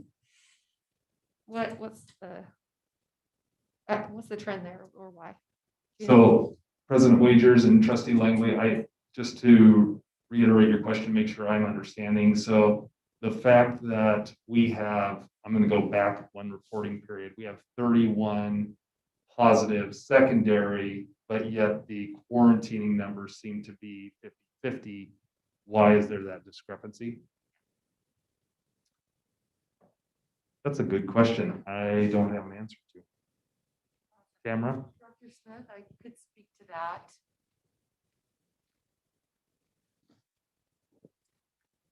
President Wagers, Trustee Langley, the quarantine data is dependent on those students who are exposed, and that exposure may be happening at home from family members, or it may be happening in school, versus the positive and probable case numbers that you're seeing are just our students in our school buildings. Does that help answer the question? Very much so, thank you. Okay.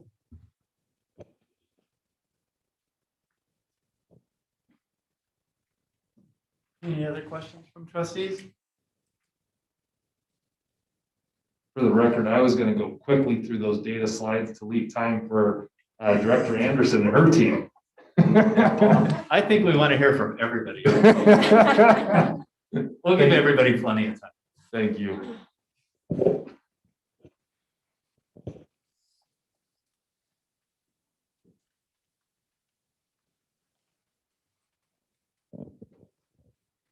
Okay. Well, good evening, everyone. This is a team effort. So Stephanie Myers and myself are going to get started first, but then we're going to turn it over to many of our friends who helped us out. We are giving you an update on the work that the 5 days a week Exploratory Committee has been doing since the last time we were visiting with you. So just wanted to remind you about our objectives. We're a group of stakeholders that are researching and gathering input to give you the tools we think you need to make the decision that you feel is well informed. So our committee has taken that to heart. We will be presenting our findings to Executive Council and Cabinet, who will then in turn take that to the Board Reopening Committee and the Board of Trustees. These interests are the interests that we developed with the whole committee, and Stephanie's going to talk a little bit about what it means, what are interests, and what does that mean to our process. Good evening. We use the process called interest-based decision-making. And in that process, we've used that process for 25 years now. And when we have to make difficult decisions where there are sides of for and against, or if we are coming to a consensus, that's how we make decisions. And interests are the guiding principles, the things that we want the most to remember that we're striving for.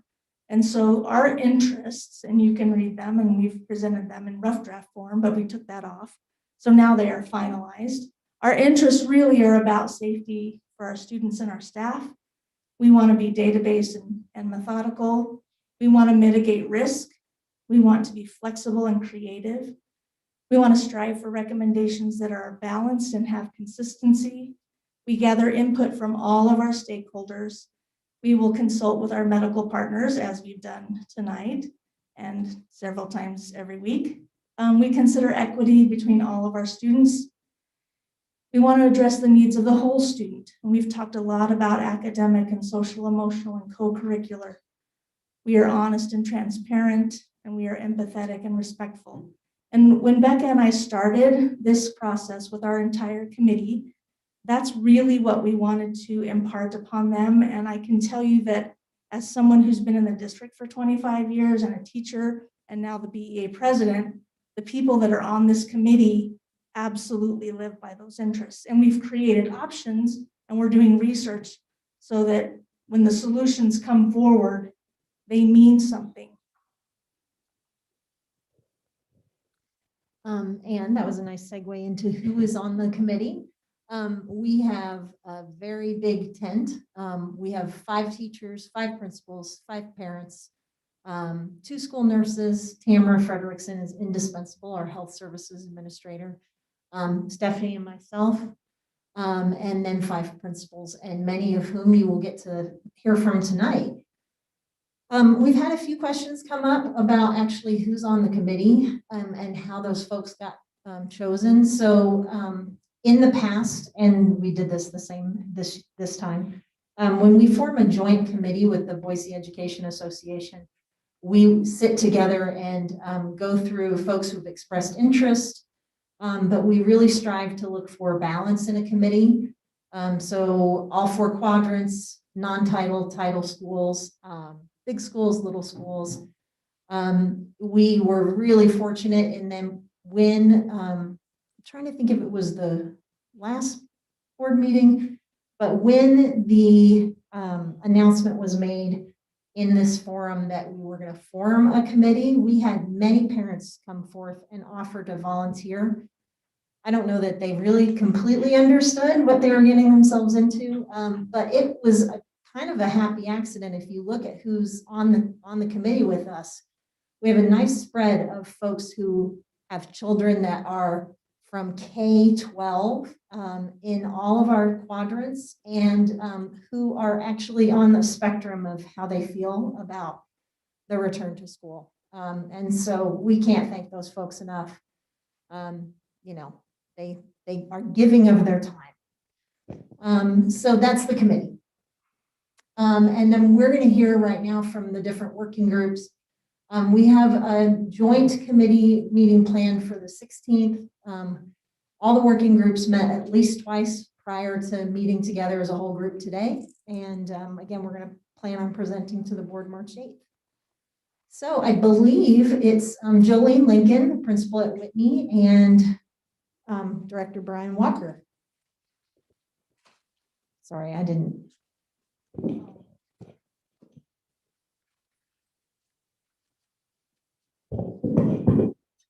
Good evening. Good evening. So our committee was the logistics committee, and what we looked at 4 different areas. One area was the impact on operations. So we reached out to food service, transportation, our daycares, JFK, and asked them what considerations they would want you to know. And that was the timeline that they would need to hire their staff back to full capacity. Another area was the vaccinations and percentage of staff that have received the vaccine. And that is important to operations because that has an impact on the number of days for quarantine for staff.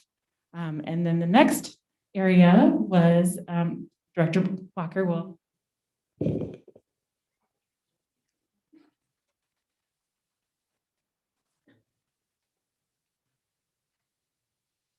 Yes, President Wagers and trustees.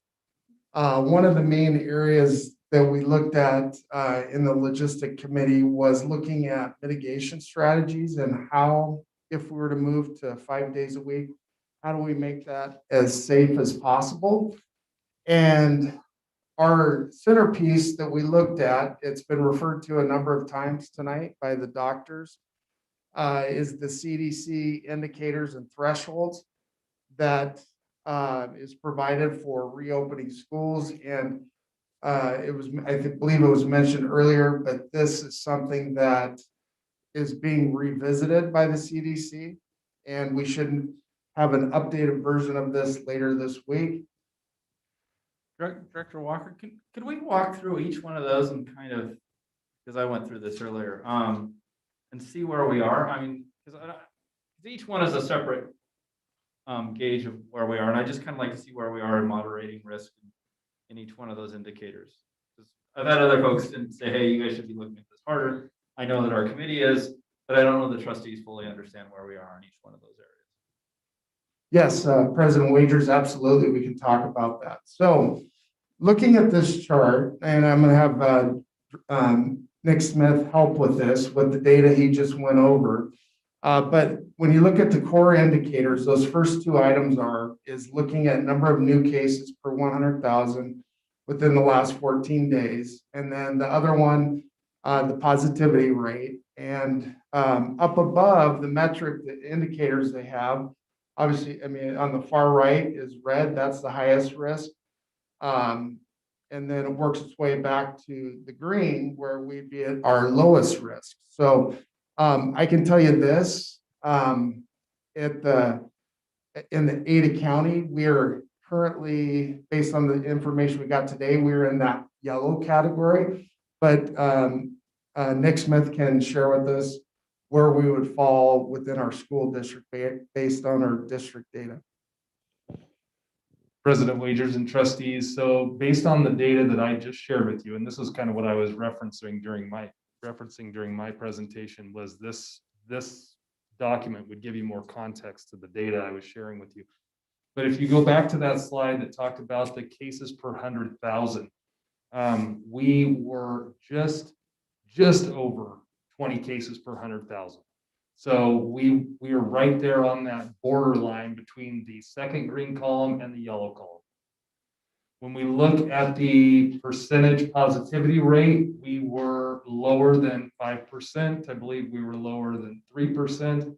So you would find us in that lowest category in the green zone. And then I'll let Director Walker talk you through the third area there. Yeah, so that brings us, if both of those areas are in alignment in good shape, then that takes us to the third core area that you have to look at. That's the 5 key mitigation strategies. And our committee, when we looked at, our subcommittee looked at this, and overwhelmingly, when we looked at right now, the district in a hybrid, we do all of these things. And we are doing all of these things consistently based on the criteria they have there and implementing them correctly. The two areas, when you start talking about going 5 days a week, the two areas that we spent more time talking about, one was the social distancing, and then 2, the contact tracing.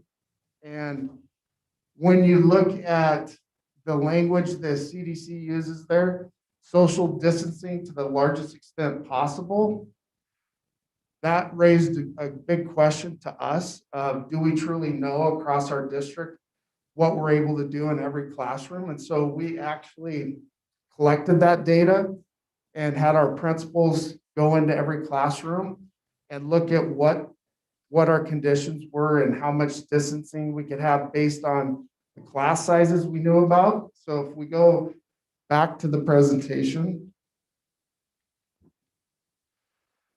So these are the percentages across the district.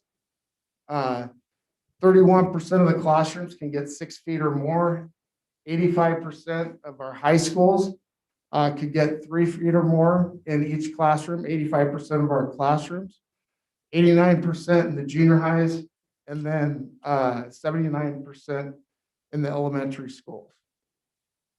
Any questions about that? President Wagers. Yeah, Superintendent Thomas.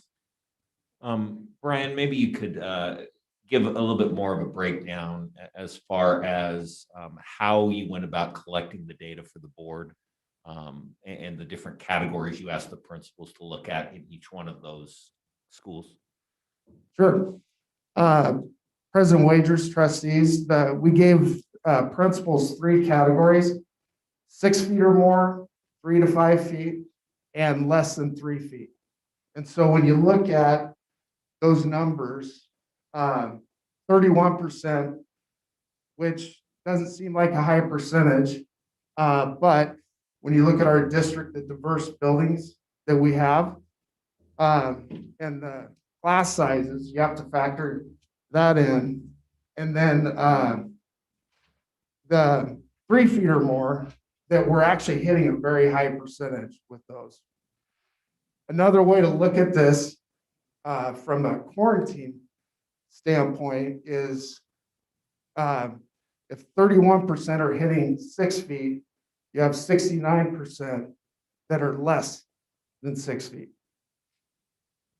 President Wagers follow up. Sure. Superintendent Dennis.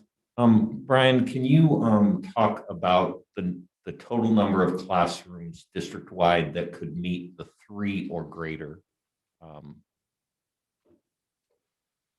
So total number. So a general percentage, you're talking about and Yeah. I think. Okay. So a general percentage would be 83%. Follow up. Yes. So, Brian, given that and what we heard with the doctors today and Central District, or not, excuse me, CDC's guidance and the Academy of Pediatrics, that 3 to 6 feet distance is really what we're talking about when we get into the conversation around bringing kids back 5 days a week, and because of the number of kids we were going to have in each classroom. Is that a fair statement?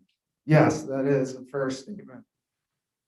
So the next piece here that we would have to look at, and I believe Gina talked about this, is anything that's under 6 feet is you have to look at some other solutions. And that could be bringing in additional PPE.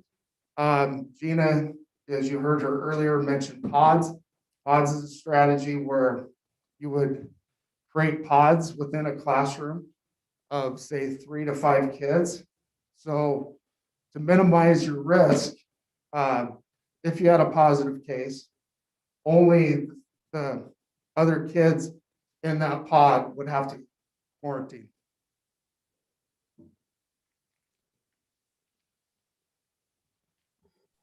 President Wagers. Go ahead, trustee. Thank you. Director Walker, thank you for this. Of the 31% of the classrooms with 6 feet or more, do you have a breakdown? Because you've got the 3 feet or more listed there, but of the 31% of all classrooms 6 feet or more, can you give us a breakdown of how many of that are elementary, and specifically how many of those are pre-K through 2nd grade versus 3 through 6 and then so on? President Wagers, trustee Oppenheimer, we did not add that data. We did not, but we could easily look at that and pull that out.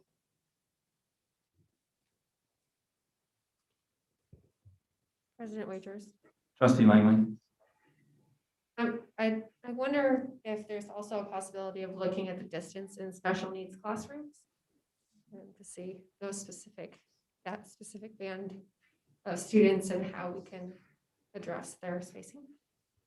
Yeah, President Wagers, trustee Langley, we did include that in this data that we looked at all classrooms.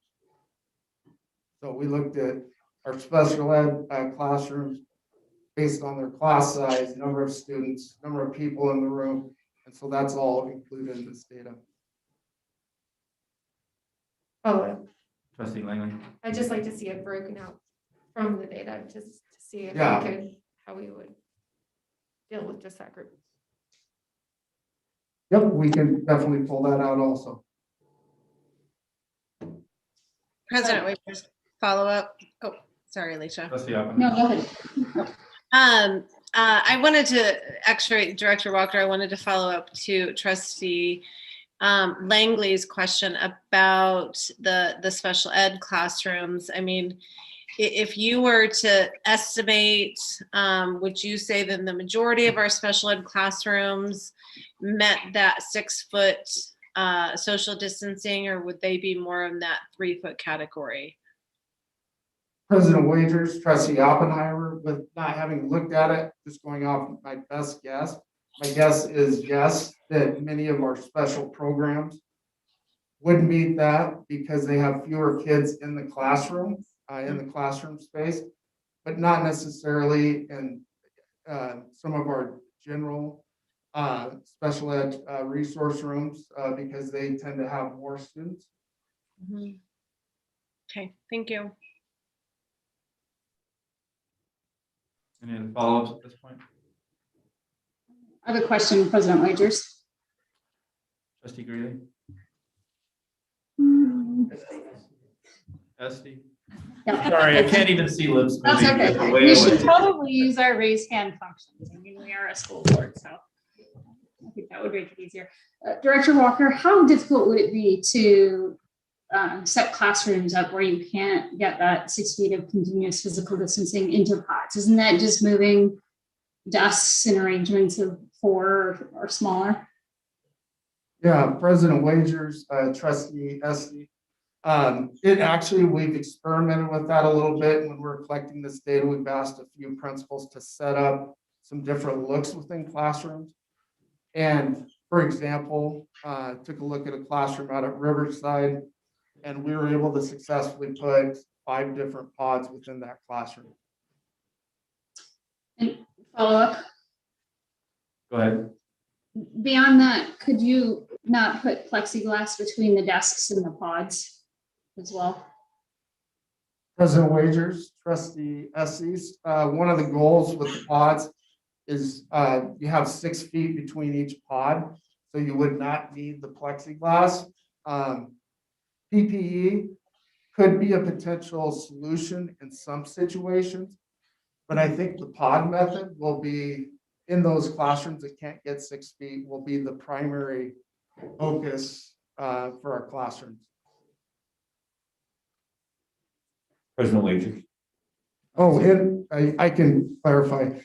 President Wagers, Trustee SC, that could be an additional measure if you're talking about plexiglass in a group of 4 between all the kids in that group. That is something that can be considered. Yes, thank you. I'm just thinking that trying to get kids to wear additional PPE will be a nightmare. So I would recommend plexiglass. Superintendent Dennis.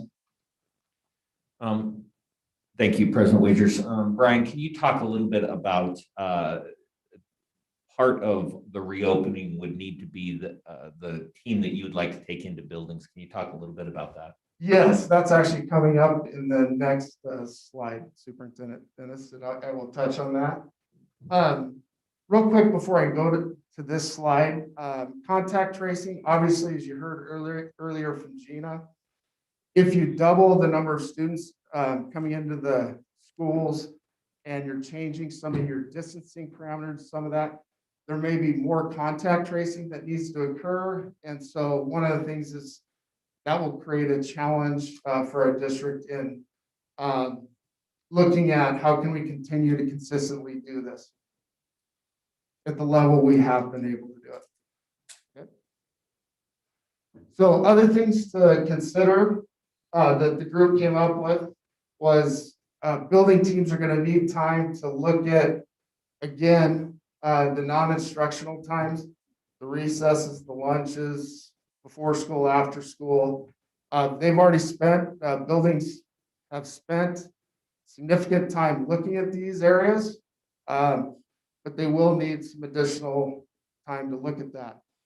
One of the things the group came up with is the development of a district pandemic problem-solving team that could be a resource for buildings when they're not able to solve some of their logistics. So that would be a group, up there that would include health services, safety and security, facilities and operations, and district administration. Last thing is school by school closures, going back. One of the things we talked about is what would the criteria be for when you would have to close a school.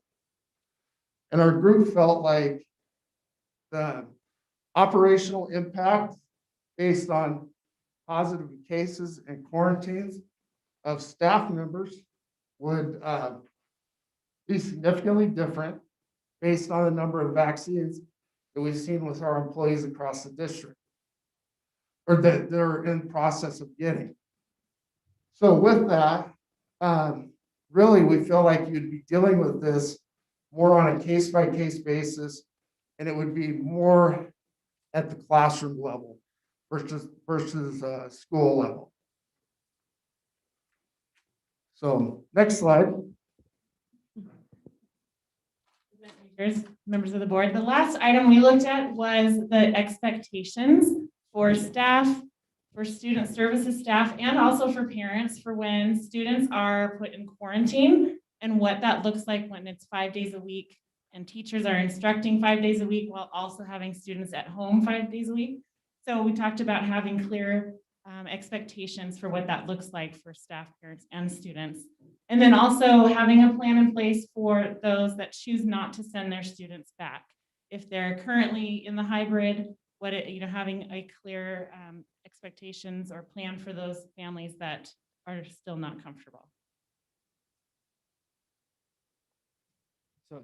So we don't have a distinct plan on that yet. That's still to be determined by the committee through this process. President Wagers, members of the board, exactly. When we went into remote, we had expectations lined out for elementary and for secondary for when we went remote, and those were guidelines that were consistent across the district. So similar situation. Thank you.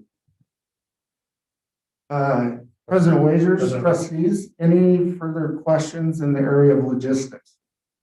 Trustee Dunn? I just wanted to ask a follow-up on that, make sure that I got it straight.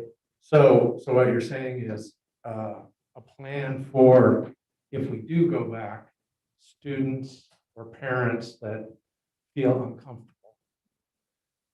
And my memory is, didn't we tell them their option was online? So I know we need to build a plan, but I also have very little sympathy. How about that? So, I don't want to work a plan too much. The plan is you should have done what we said and put your kid in online school. Am I being too blunt? Like normal? President Wagers, trustee Doan. No, you were right on. One of the challenges, I'll just say from the secondary standpoint, is the Boise online school is in a quarter system where we're in a semester system in the traditional school. So as far as options, that's not an option around, at this point in time as we move forward, because it would not match up from their schedule standpoint. But with that being said, we do have, to some extent, we have a responsibility to provide an education to all students, and we need to make sure that we're doing everything we can to help all families. But I believe you are right on. Any other questions from trustees on the first logistics? Okay, let's go ahead and move on to data sources and data tracking.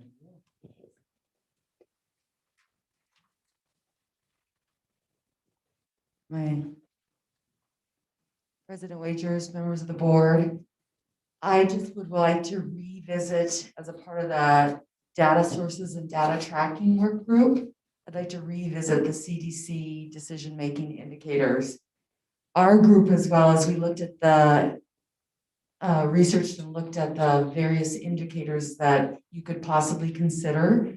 We wanted to give you a benchmark or a framework for those indicators. And as Director Walker went through them, I think he talked very well to the school indicators that are on the top of this chart. But if you scroll down, the secondary indicators are those that are community indicators.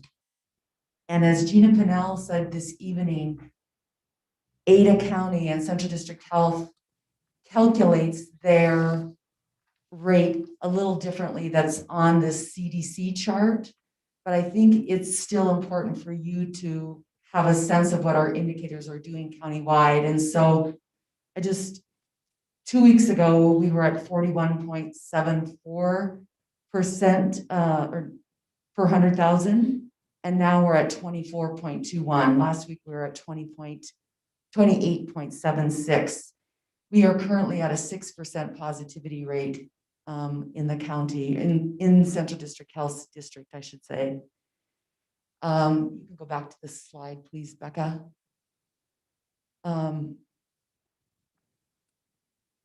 We also thought as a work group that it was important to consider hospital capacity and the vaccine rollout of the 65-year-olds and above. And we thought about this very specifically in the rationale that that age group, as Gina Pinnell pointed out, is the age group that are going to contribute more to the increased workload of the hospital, the increased capacity of the hospitals. And so the fact that they're now rolling out is something to take into consideration. To back up just a bit, our group did a little research, and the other reason that it's important to be looking at community indicators is because as we researched nationwide and worldwide, those schools that have opened up fully, those schools that had the biggest success rate in opening up and staying open were in those areas with low community transmission.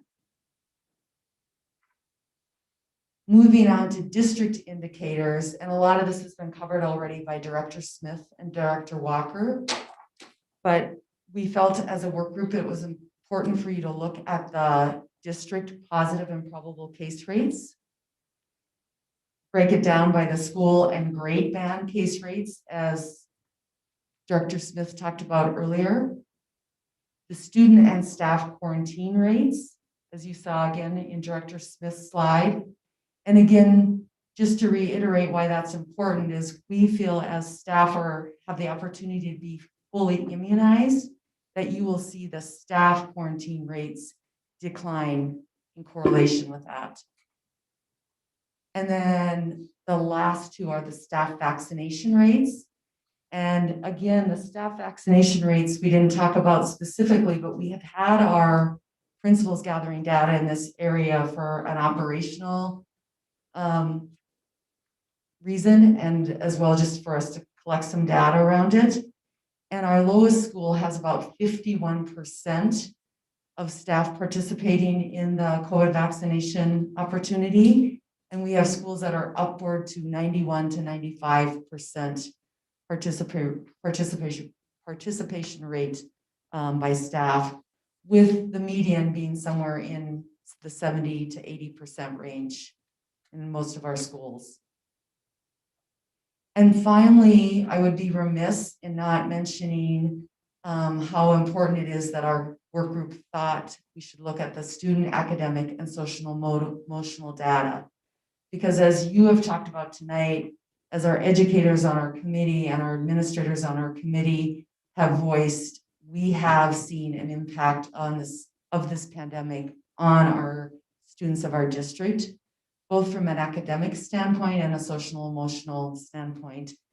We don't have a complete picture in regard to the data around that, but we are in the process of gathering that. And with that, I will stand for questions. I have one quick one. So on the staff vaccination rates, do you have a date in mind on when you feel like the majority of staff will have been vaccinated, and then also have the 2 weeks after their final vaccination? President Wagers, members of the board, that is a great question. That, depending on when staff were able to access the vaccine and actually get their appointments for their first and second vaccinations, they should be 2 weeks post that or fully immunized somewhere between March 1st and March 19th. Thank you.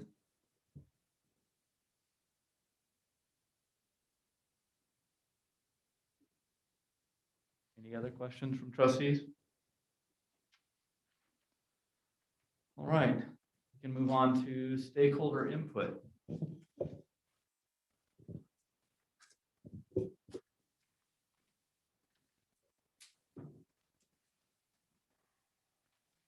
Good evening, President Wagers, members of the board. My name is Deborah Watts. I'm the principal at Riverland Junior High. And I was asked to facilitate the group that was researching stakeholder input. And we had 4 guiding questions that our group looked at. The first question was, which stakeholders do we feel that we needed to solicit input from to bring to the board? Those were our parents and guardians, our staff, and then students, if we could. And then our next guiding question was, how can we reach the highest percentage of our stakeholders in a timely manner so that we could gather as much information as possible to bring to the board as quickly as possible? Then our third guiding question was, what exact input are we seeking from our stakeholders? What questions are we trying to answer in this attempt to gather information and input from them? And then our fourth was, is there a way to educate regarding the logistics and gather input simultaneously? So was there a way that we could design our input collection form? In this case, we chose to do surveys in a way that we could also educate on some of the logistics that we felt our stakeholders would need to understand should we be looking at bringing all students back in 5 days per week. So after looking at those questions and discussing our options, we decided as a group that we really did want to focus on surveys. We decided to use Google surveys. We wanted to do 3 parallel surveys and target them to each of those 3 stakeholder groups that we wanted to look at. We did look at the possibility of some focus groups as well, but decided that we were going to start with the Google survey method of soliciting input. We did that for a number of reasons. The first was there's familiarity for our students and for our parents and for our staff members. It's a form of input or a device for input that we use frequently. The second was the ease of data collection for us, at least in this initial phase. And the third was the translation capabilities so that our parents and students that have English as a second language or perhaps don't speak or read English would be able to access the surveys. And so that's where we started. We were also very fortunate when we designed those 3 parallel surveys that we were able to submit them over to or share them with the Office of Institutional Research at Boise State and get some feedback on the validity of our questions and the structure of our survey. And we were able to do that all. They were fantastic at getting back with us very quickly and with some recommendations that we were able to incorporate and get those first surveys out. Thank you.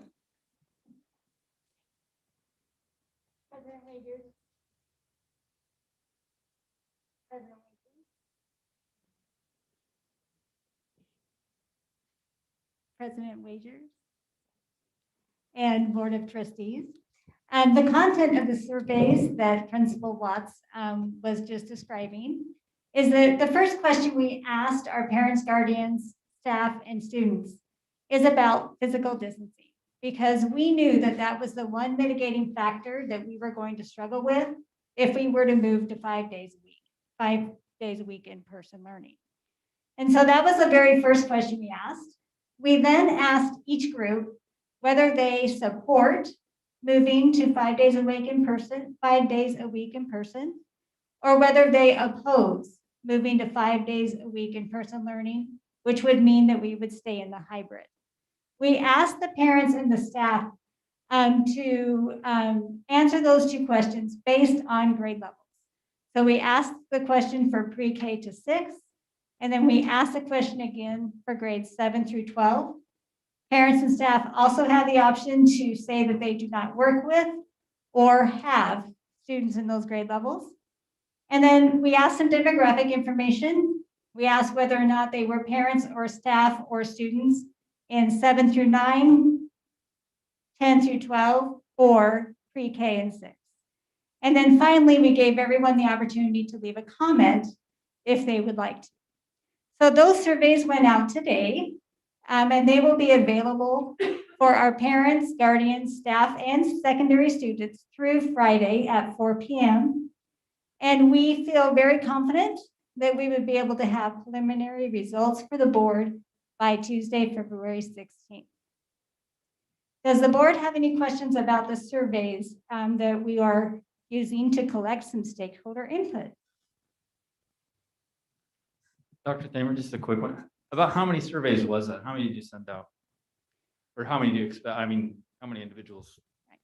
President Wagers, we sent the parent guardian survey to approximately 26,000 email addresses. We sent the staff survey to approximately 4,500 email addresses. And we sent the secondary student survey to approximately 11,000 email addresses. Thank you.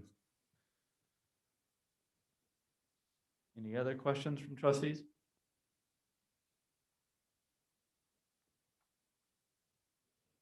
All right, thank you. We're going to turn it back over to Mr. Gerber, Principal Gerber. Models of return. Yes, good evening, President Wagers and trustees. I'm Daryl Gerber. I'm the principal at East Junior High.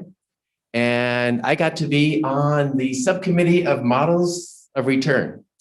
And first, I'd just like to share, we had a very diverse group, which was,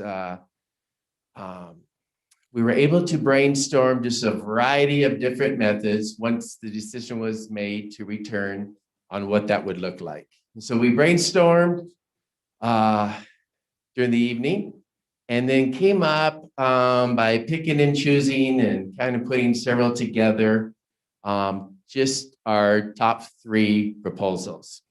And there are no order of preference. The first one is just all in 5 days a week. So when the decision was made, we would just go Monday through Friday, K through 12. And we listed some pros and cons that we talked about. The pro about all in 5 days a week would be, it'd be predictable. Families would know what to expect. It wouldn't be a staggered approach and seem like it might be easier for them. However, some cons could be, it could maybe overwhelm the substitute situation if we just flood everybody back at once. We weren't sure when the decision would be made to return if every staff member was fully vaccinated, and thought maybe it could overwhelm food service. The second model of returning was more of a phased in approach, which was very similar to the one when we came back in hybrid. And that we would start K through 2, and then a week later, start 3 through 6. And then another week later, we would start 7 through 12. We would also maintain in this model virtual Mondays until when we hit the phase in of 7 through 12, then we would start 5 days a week and eliminate the virtual Mondays. The pros for that is starting out with virtual Mondays through that phase is if there was some contact tracing we'd have to do, a lot of times it happened over the weekend. We would be able to work on that Monday morning because it was a virtual kind of phase in. So we have virtual Mondays to do that contact tracing and make sure nobody who wasn't supposed to be coming back would be at school. So that would give us an extra day. So that would be one of the pros. It also would just not overwhelm the system by doing that phased in, just whether it's support for emotional needs or just a variety of different things that we just kind of gradually go in. The cons of that one is we have several more first days of school. We've already experienced several first days of school, which can be fun. It can be hard on families and maybe confusing. And one thing our district does really well is we communicate very well, but there's still always lots of questions when you do a variety of different phases like that.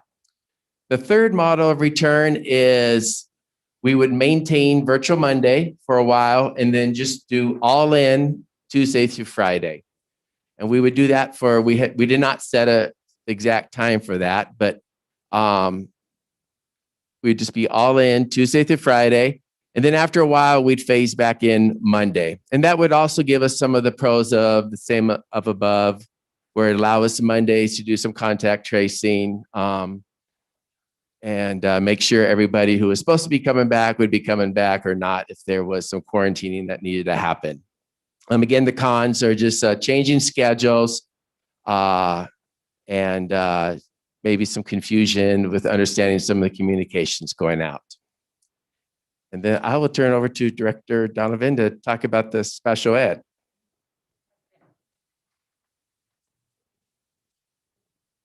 Okay, President Wagers, trustees. So in option 2, in the phase-in, we would like to offer all of our special ed district programs. So like Excel, all the self-contained program kids would return to in-person whenever that phase-in approach started. So if, let's say I was in a 7 through 12 SLC class, I would still start when the K2 came, so that they came right when we started go. Also, I wanted to let you know, if you're not aware, currently right now, we have lots of our special ed program kids coming back right now in person. We've added days. They could be coming back 3 days a week or even up to 4 days a week, depending on IEP teams as they're meeting with families. We also have many EL students, or English learner students, that are at risk. Mostly our secondary EL students, they are also being offered to come back in person an additional day or possibly 4 days, depending on what's going on in their lives, again, with the teams at school doing that. And our pre-K, our Boise pre-K students, those are the ones at Whitney, Hawthorne, and Whittier. We are bringing those students back by the end of September, or by the end of February, sorry. By the end of February, their class sizes are so low right now, and we're able to do the distancing. And again, those kids have struggled because that's difficult to do online learning when you are a pre-K student. So they're in the process of coming back as well. Any questions for Principal Gerber or myself? Trustee Wagers. Trustee Langley. Can you just give me an update about why, I think I've read this before, but I'd like to hear your opinion about why Mondays, dropping Mondays would be beneficial to the district. Dropping Mondays, you mean? Having 4 days. Virtual Mondays instead of 5 days a week. So on the second 2, you had virtual Mondays at first. Okay.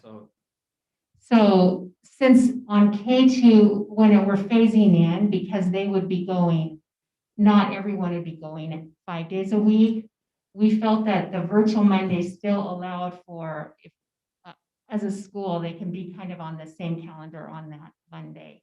Again, allowing for the contact tracing, allowing for not to overwhelm the system. But again, virtual Mondays can be, when we do go back 5 days, we don't want to have the virtual Mondays continue, because if we could do 4 days, the intent we could do 5 days. Do you want to add anything? Yeah, I think one of the things that the subcommittee was talking about is a lot of stuff in our community happens over the weekend. So once we start coming back, I start getting phone calls on Sunday that we've had an exposure or different things. And we thought once we are all coming back, we would still have time on Monday to start doing that contact tracing as we're getting back into that groove and start making sure. So the reasons that Director Donovan said, and then the contact tracing were a couple that the subcommittee were talking about. any other questions for models of return?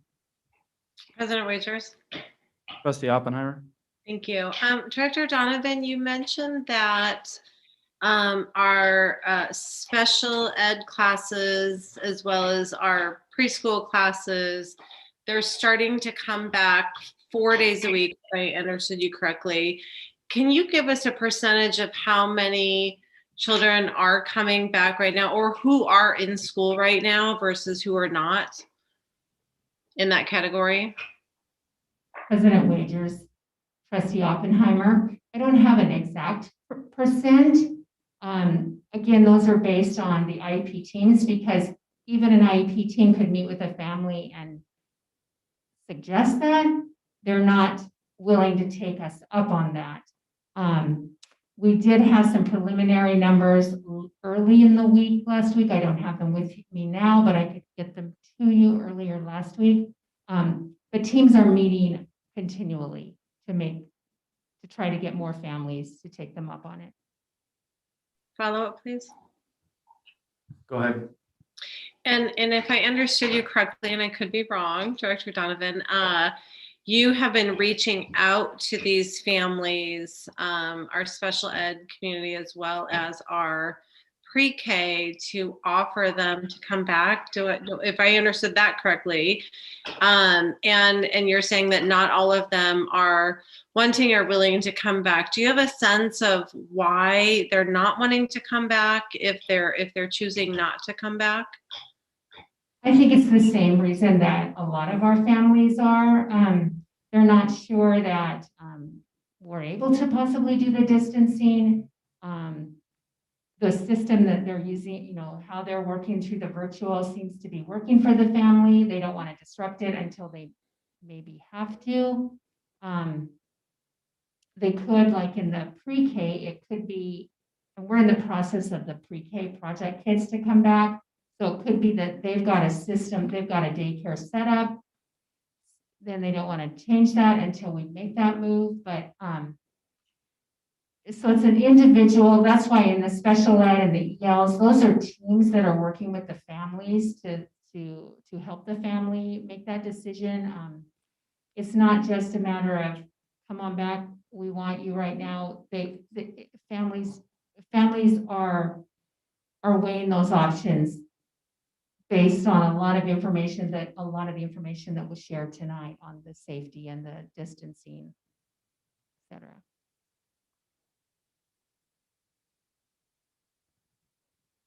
Any other questions on models of return?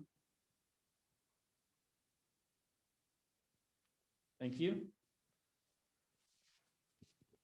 Back to Director Anderson. Okay, so we just wanted to kind of give you the status of where we are as of today. As Dr. Thamer shared, the results will be ready for the surveys, the 3 different surveys. We think we can get those things put together by the 16th. Our joint committee meeting is scheduled for the 16th at 4. We want to make sure that they get a chance to close the loop, get to see the results of the survey, and come back to some of these things. The staff percentage of vaccination rates are being updated in 2 phases. So the principals have done those surveys now. Those were really focused on operations, but it gives us good initial information on who's already taken advantage of the vaccine and who's planning on getting their second and when. The Human Resources Department is documenting it in a little more formal way. As employees are getting their second shot, they are uploading that vaccination card into Winocular. It's going into a medical file, so it's highly confidential. But as folks, let's say you're a special education para, as you are potentially exposed to someone, principals will have access to that information so that they can make determinations on who has to quarantine or who does not have to. So that will be also an opportunity for us to have a pretty firm sense of who has gotten both of their vaccines and are immune. As I think it was Dr. Bramwell made mention of, we're hearing that either Tuesday or Wednesday, there's going to be updated guidance from the CDC, and then CDH will take those things into consideration and make recommendations. From Tamara and also from what Brian Walker have looked at, we're not anticipating that those things are going to rock our world that much. All the things that they're talking about are all the things that are on that indicator chart. But we will, of course, look at that and make sure that what we have given you as recommendations are in line with those new guidance documents. The last thing, or the last couple things, one is the estimate of the staff opportunity. Tamara already said she put it between the 1st and the 19th, so I split the difference and said March 8th. And then as we made mention of, even though it's not really data that would say when or how you should return, we are trying to collect some data just to recognize the impact on academics and social emotional, student learning and students' well-being. We are trying to collect that, and our work group has done a really nice job reaching out and working on that. So sometimes it's super hard to quantify. We kicked around like attendance, but oh my gosh, there's so many things that go into student attendance at this point that we're going to be able to put some things together, but I think it's causation and correlation. Those things can sometimes be really hard to put a finger on right now. So that's we're working on collecting some of that for you. And I think that is it, except if you have any other questions.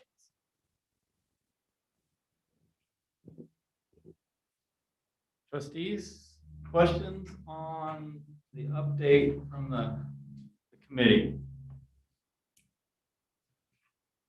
Oh, and I wanted to thank all of the principals and Stephanie for coming tonight, and Tamara Fredrickson, and everybody that participated in the committee, because honestly, I have been on a lot of committees and we were really blessed. These folks were amazing. So big thank you to them. Well, and as a little follow-up to that, I know maybe the board pushed your timeline a little bit, and and not necessarily the timeline, but actually the urgency of doing this. And we really appreciate both the committee's time and the administration's time and attention to that, because we know it's important to our community, and we'd like to thank your ability to take a lot of time out of your lives and meet. And a big thank you to our parents for taking that time. But I think if COVID has taught us anything, it's to be agile. So we're getting really good at that, aren't we, principals? okay.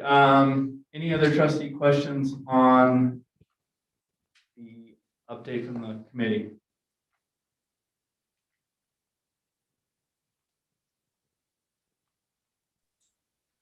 Okay. President Wagers, I have a question. Sure. Trustee And I'm not sure who to direct this to, but and I'm sorry if I missed it, but when is the earliest the committee would be able to come back to the board and make a recommendation? President Wagers and Trustee Esty, I feel that our next meeting, which is on the 16th, we'll get an opportunity to come back to all the survey results. And I'm looking at my committee members. I feel like we'll have a lot of, we'll be in a good space at that point. We didn't feel like we had too many things to check off after that. So I think after the 16th, we'd be in a good position to present again or offer recommendations. Thank you.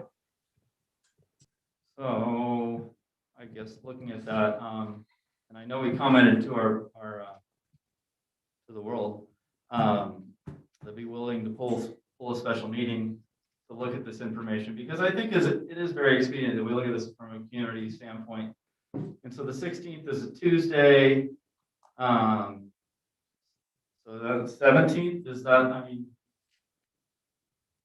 President, have any thoughts on a date for that? President Wagers? Mr. President. Trustee Doan? Yeah, I do. If they have time to put the recommendation together, I think we need to do this as fast as possible. And so I would support the 17th if we can do it. President Wagers. Superintendent Dennis.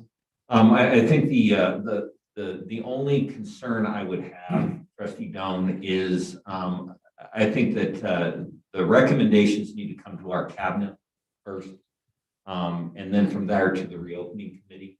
I think I'd feel much more safe if we were looking at like Thursday, the 18th, for some of those meetings to be able to take place so that we can provide a final report as well as possible administrative recommendations to the board. Trustee Dunn. That's totally fine. Like I said, if they need some time to put it together, but I think he heard that we want to be urgent. So the 18th is totally fine. Yeah, just a reminder, this is an administrative committee, which was, initiated by the superintendency. And then they do report back to the superintendent, to the cabinet. Cabinet comes up with recommendations to the board. The board then will deliberate on those recommendations from that point. So there are a few processes, but once again, we can do that pretty quickly. I mean, it's not like it's going to take weeks at that point, but we do need to get our survey results back so we get information from all stakeholders. So I would maybe. President Wagers? Trustee Gregory. I'm wondering if having discussed a few dates here, we can leave it up to leadership to set the date based on the preparedness of the administration, knowing that it's going to be within the scope of 4 or 5 days from the report. Trustee Dunn. Rather than leave it up to leadership, we're all here. Let's do it right now. Let's make a decision. Because the leadership would make it in a vacuum without us. We wouldn't want that. But no, I wouldn't want input from all trustees. So the 18th looks like a doable day. Is everybody, and do we need a motion on that? What do you? President Wagers, I do not know that you need a motion for that. We just need 2 trustees that'll want to pull that date, and that could be done, to the thing. But I think looking forward, most likely we'll have a special meeting on and I would like, this is a day preference. I like to do it more towards at least the late afternoon, so more people can attend. So maybe consider like a 5 o'clock, 4 o'clock, 5 o'clock meeting. That way teachers can attend as well as general public, parents, because those folks need to be involved and we need to be accessible. President Wagers. Trustee Oppenheimer. Thank you. So I'm gonna go out on a limb here, and based on the information that we have heard from the doctors and the committee and whatnot, and I appreciate the call for a special meeting, certainly to make a decision to bring kids back. From what I've heard from the doctors, and I'm just looking at my notes here, looking at the mental health of our children, the vaccines of our teachers, and I'm pleased to see that so many of our teachers are getting vaccinated, and it doesn't sound like a lot of them are getting turned away. The fact that our childcare providers are serving our K through 12 or K through 2 children anyway, and it sounded to me that having children go from childcare on a virtual day back to school increase the risk as opposed to having them in a steady place. The physical distancing, I think that our K through 2 classrooms, our childcare providers are serving our K through 2 students. And oftentimes, I know our child care centers very well, and those classes are a lot smaller than our classes that we offer, our classroom space that we offer in our Boise school district. And I know that the need, the very, very extreme need that our pre-K through 2nd graders need to be back in the classroom for working families, and also the children, and online learning is very difficult for our youngest children. I would actually propose that we speed up that phase of our pre-K through 2nd grade, as well as our special ed community. And I'd actually like to make a motion to bring our special ed and pre-K through 2nd grade classrooms back in 2 weeks. A second. Okay, so we have a motion to bring back pre-K through second and special ed classrooms back in 2 weeks. So that would be on, I need a date. So would that be the 22nd then? So that's Monday, the 22nd, or? Yes. Monday the 22nd, or it'd be the 23rd. Or the 23rd. Yes, the 23rd. You say the 23rd? Mhm. Okay, so it's been moved and seconded. So a motion by trustee Oppenheimer, second by trustee Doan. So that opens up for discussion. Any discussion? President Wagers, Trustee Esty? for Superintendent Dennis, what are the barriers to making that happen?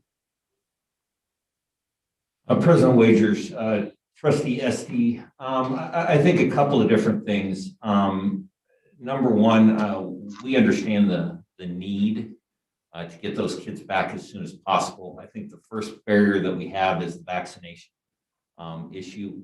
We have teachers who will not be completed with their vaccinations. I think what we heard from both the doctors and from Gina Pinnell is that once we decide to come back full 5 days a week, we are at least doubling the possible exposure versus where we are today. Those mitigation strategies that we will need to have in place in order for us to continue to see the successes that we've seen in our buildings. I think that is a potential concern. And probably lastly, I would say that the committee has done a lot of work up to this point. I think they are on the verge of being able to provide us some recommendations and a report on that, which includes exactly where not only our teachers, but our parents and our students are in some of this conversation. And I would think that the board would want to get all of that information before we start making a move that I would hope we can do without causing our district to go backwards in some of this. That would be my concerns as far as the barriers. To answer your question, trustee Esty. Follow-up. Go ahead. If the committee were to come back on the 18th and recommend that we move forward with it, at a minimum, bringing K2 back in special ed, how long would it take us to do that? Would that take another week? Would it take another 2 weeks? I realize you have to give people some notice, but Superintendent Dennis. President Wagers, trustee Esty, I think there's always going to be a 2-week delay with food service. Ordering the food is always going to become an issue for us as far as a 2-week out issue. Can we speed some of that up? Yes. As far as the other issues that revolve around the 2 weeks, the hiring, the bringing people back off of furlough, we've already begun starting to work on some of those issues. So those kinds of things are always going to be, I wouldn't say barriers, but can I see that something happening on the 18th where the board makes a decision potentially on a hard date, then we'll be able to meet that date once that decision is made. Does that answer your question? it does. Thank you. Any other? President Wagers. Trustee Greeley. Thank you. I hesitate to move forward without getting some feedback from after the meeting on the 16th for a number of reasons. One of them was because at the beginning of the presentation, Director Anderson and Stephanie were talking about the recommendations as to how to return and is looking at doing it as safely as possible. I think that's a really important aspect of the work that the committees are doing. I think it's really crucial that we hear the input from all the stakeholders, teachers, parents, students, prior to making a decision that we're going to move forward. I think one of the other aspects listening to the logistics team was allowing the teams to address the changes that need to be made. Can they be made in the 2 weeks? I don't know, between now and then, but it goes back to me for the very point of it's so important to everyone that we provide consistency and predictability. And I don't want to put us in a situation where we can't be consistent or predictable when we haven't received the information that I think is really critical that we've tasked the committee. Well, we haven't tasked the committee, that's the superintendent's committee, but I think those are really important pieces for us to be able to make a decision on how to do it safely and how to implement bringing students back.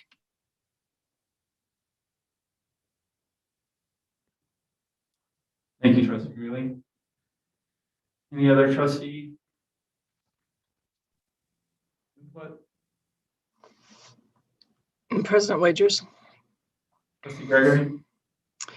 I share some of Trustee Greeley's feelings in my impression was that there's still a substantial number of unknowns associated with the data that the committee is looking at to see what things need to be mitigated in terms of social distancing and barriers, working with barriers that are existing in our buildings. And they differ from different parts of the district, where we have older buildings that may have smaller classrooms. We have different size buildings that are bigger classrooms, et cetera. And to say blanketly that pre-K through 2 could be, doesn't have some of those challenges, I think is a little short-sighted, because some of those rooms could be among our most challenging.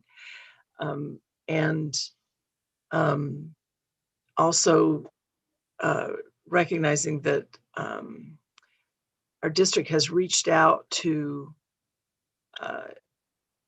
the most needy of our special ed and underserved or lower populations, as in special needs populations, and are providing services on a case-by-case basis and covering those greatest needs at this time, and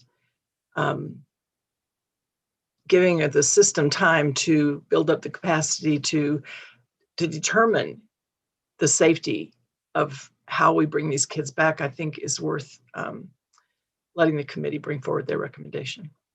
Thank you. Thank you, Trustee Gregory. Any other? Yeah. Thank you. I actually walked in today very strongly feeling that we need to move to 5 days a week in-person learning. I know that most of us in this room feel very strongly that as soon as we can possibly move to 5 days a week, we should, because there is such an outcry from families in our community. As history, I'm a mother of a special needs child and a working mother. And I know that I'm not alone in this community for having had to make huge sacrifices for my family that we will have to pay for years to come. I'm also aware that the parents that we hear from on a regular basis are able to commit the time and communication to be able to give us their opinion, and that there is a huge silent majority who are too busy and too stressed to be able to do that.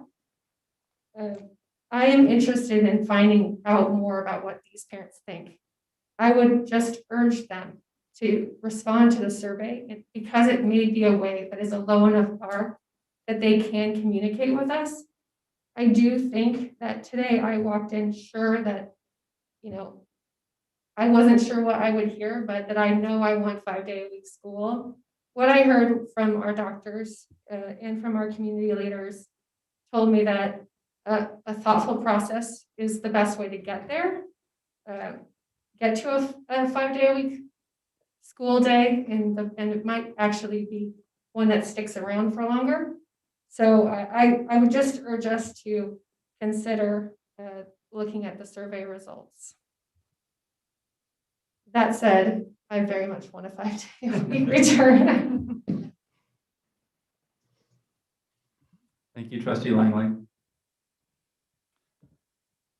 Other trustee debate?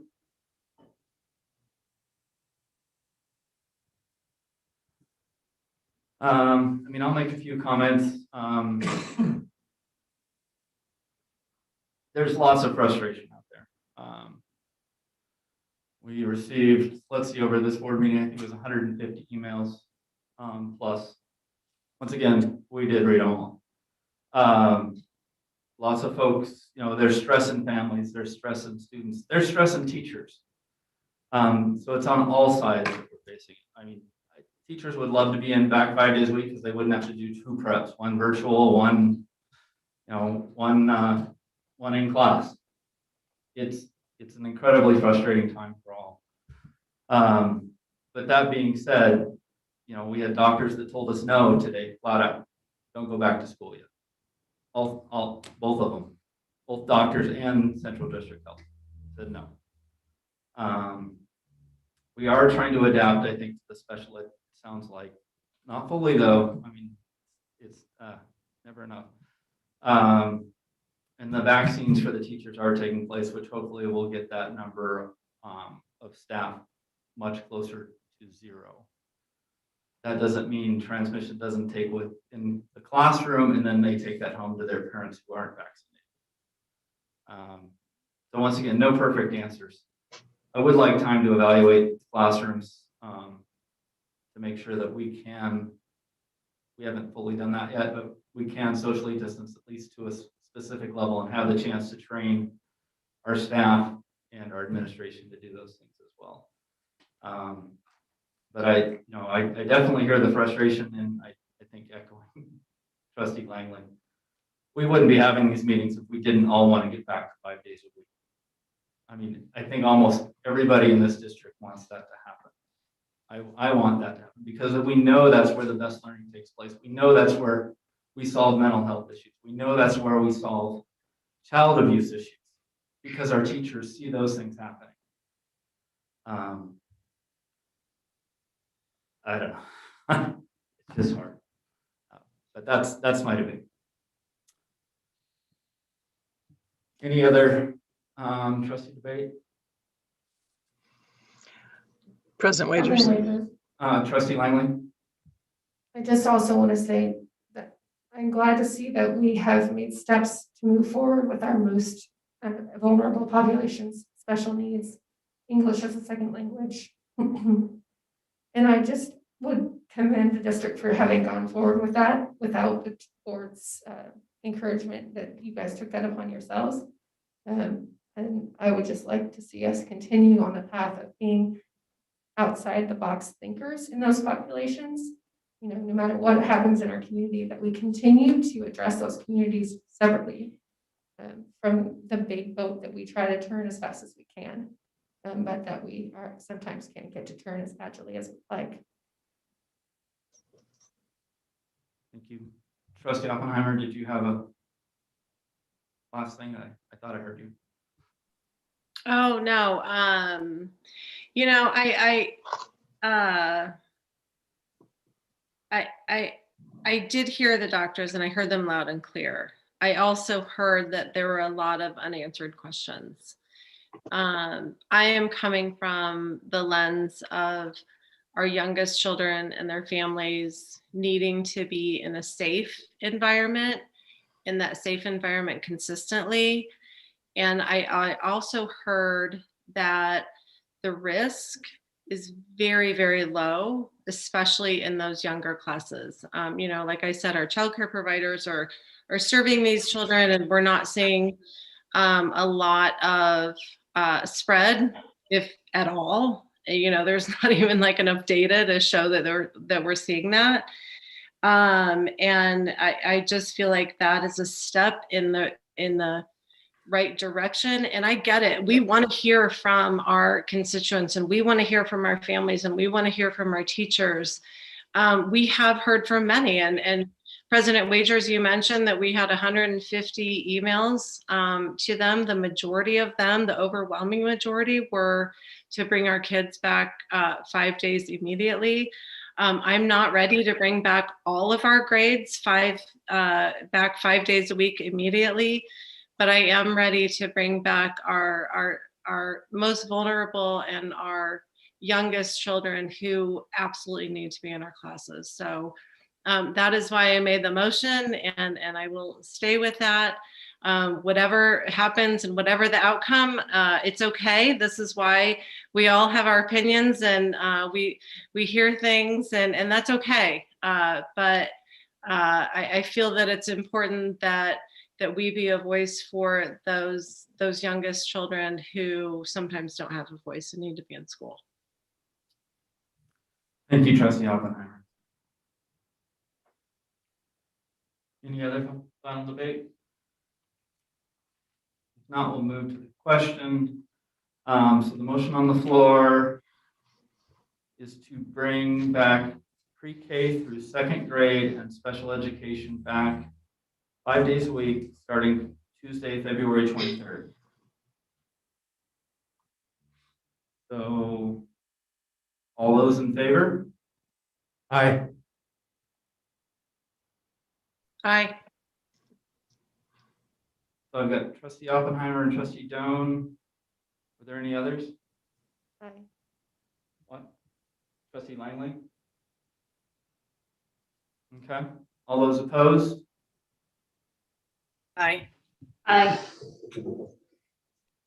Aye. Aye. So motion fails.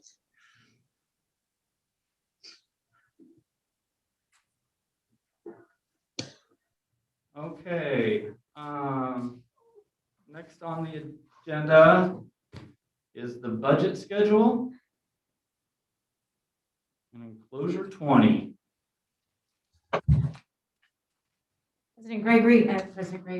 President Wagers, trustees. I believe it is enclosure 20 as stated. So I am requesting approval of the following budget development schedule for the 2021-22 fiscal year. We begin on April 30th with a budget session workshop. Then on May 10th, we would have our second budget session regular board meeting. Approval of the budget for advertising, first public input would be on that date. At that time, we would also get the report from the Ada County Assessor's Office. We would follow that up if needed with a board workshop on May 28th. And then the regular board meeting with the budget public hearing would be on June 14th. And final approval of that would include final approval of the budget for the 2021-22 school year. This is really right in line with the what we've done several years as far as our budget development schedule.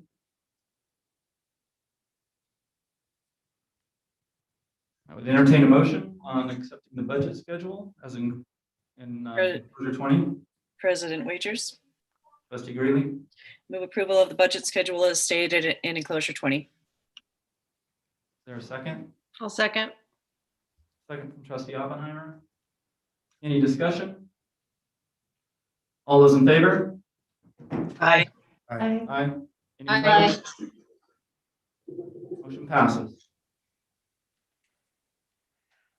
Next, we'll go to the prioritization list of ACHD projects in enclosure 21. I'm guessing Lynette Daw. Yep. Good evening, President Wagers, Superintendent Dennis, trustees. Each year we have the opportunity to submit a list of Boise schools' priority infrastructure projects to ACHD as part of their community programs process. So enclosure number 21 is a list of our prioritized projects, considering factors such as safe routes to school, number of students in the area, the ability to eliminate busing, and project complexity. And so at this time, I'm requesting board approval of our project list as required by Ada County Highway District. Thank you, Lynette. Would entertain a motion, then we can have discussion if needed. President Wagers, Trustee Gregory. I move approval of the projects as outlined in enclosure number 21. Is there a second? Second. Second from Trustee Greeley. Is there any discussion on the projects outlined in enclosure 21?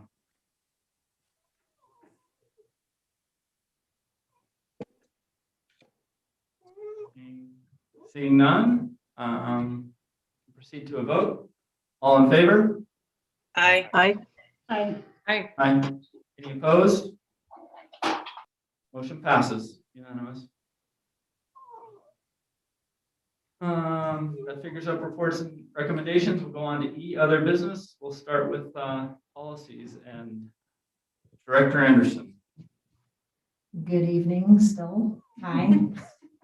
We just have two policies up for first read. Policy 1125, board commitment, and policy 1126. Anybody have any questions?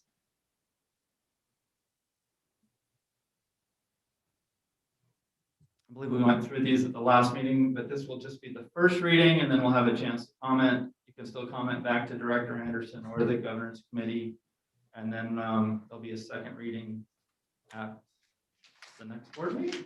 That is correct. Any other questions, comments? No? Okay. Thank you.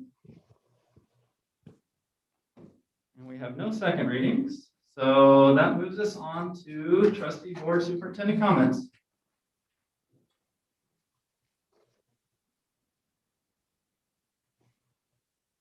Any comments from either the superintendency or the President Gregory or President Wagers? Sorry. Oh, President Gregory, go ahead. Sorry. So I wanted to remind everybody the opportunity to participate in Day on the Hill this coming Monday. It's going to be shortened and virtual with an opportunity to hear a couple of panels that will talk. They've really kind of focused their topics and made them pretty relevant to what's going on right now. We continue to watch the legislative session. There's been some highs and a lot of lows, and people, they're just still trying to figure out what's going on, I think.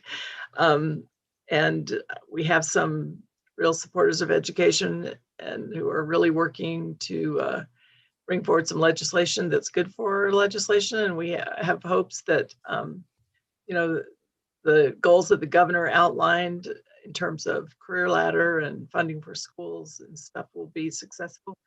And those are the things that ISBA is working on. There are some fairly alarming pieces of legislation going through. One of them is the concealed carry weapons on campus. And we fought this fight last year. We're still fighting it this year to leave that in the purview of local boards to make those decisions for their local school districts, which is something that's working very well across the state. We do have some very small, rural, remote school districts who have teachers or staffs who carry, but in our population, that has never been the will of the board. We are hopeful that we'll get some traction on being able to handle disciplinary action for students in executive session, which is, Idaho is a little bit of a rarity. There's not a whole lot of states that still insist that that be an open session, and we think that that's a win for this year as well. And we're also watching the monuments piece of legislation and being very thankful that we moved on Boise High when we did, so that we wouldn't be constrained by the legislature in another local control issue. So anyway, long and short of it is, look at your schedule on Monday and see if you can join ISBA for Day on the Hill. And just wanted to bring that to your attention. Thank you. Thank you, Trustee Gregory. All the trustees are registered for that, so you should get emails. You can attend, the Zoom meetings as needed. Any other superintendents? He's got nothing. I would just like to thank the board. I know you guys are putting in tons of hours, tons of work. You're following, you're respectful. We have good debates. Everybody's thoughtful. Turns out there's no real right answers. And everybody's struggling. And I appreciate, the desires that every board member has. So thank you for that. And thank you for the committee for doing the amount of work that they're doing, because once again, a lot of chunk of volunteers who didn't know what they signed up for, and would like to thank them for that work as well. That being said, just like to remember, we're educating today for a better tomorrow, and it is going to be a better tomorrow. Trustee Doan, do you have anything to say? Move to adjourn. That's what I thought. Is there a second? Second. Second from Trustee Gregory. All in favor? Aye. Aye. Have a good night, everybody. Thank you.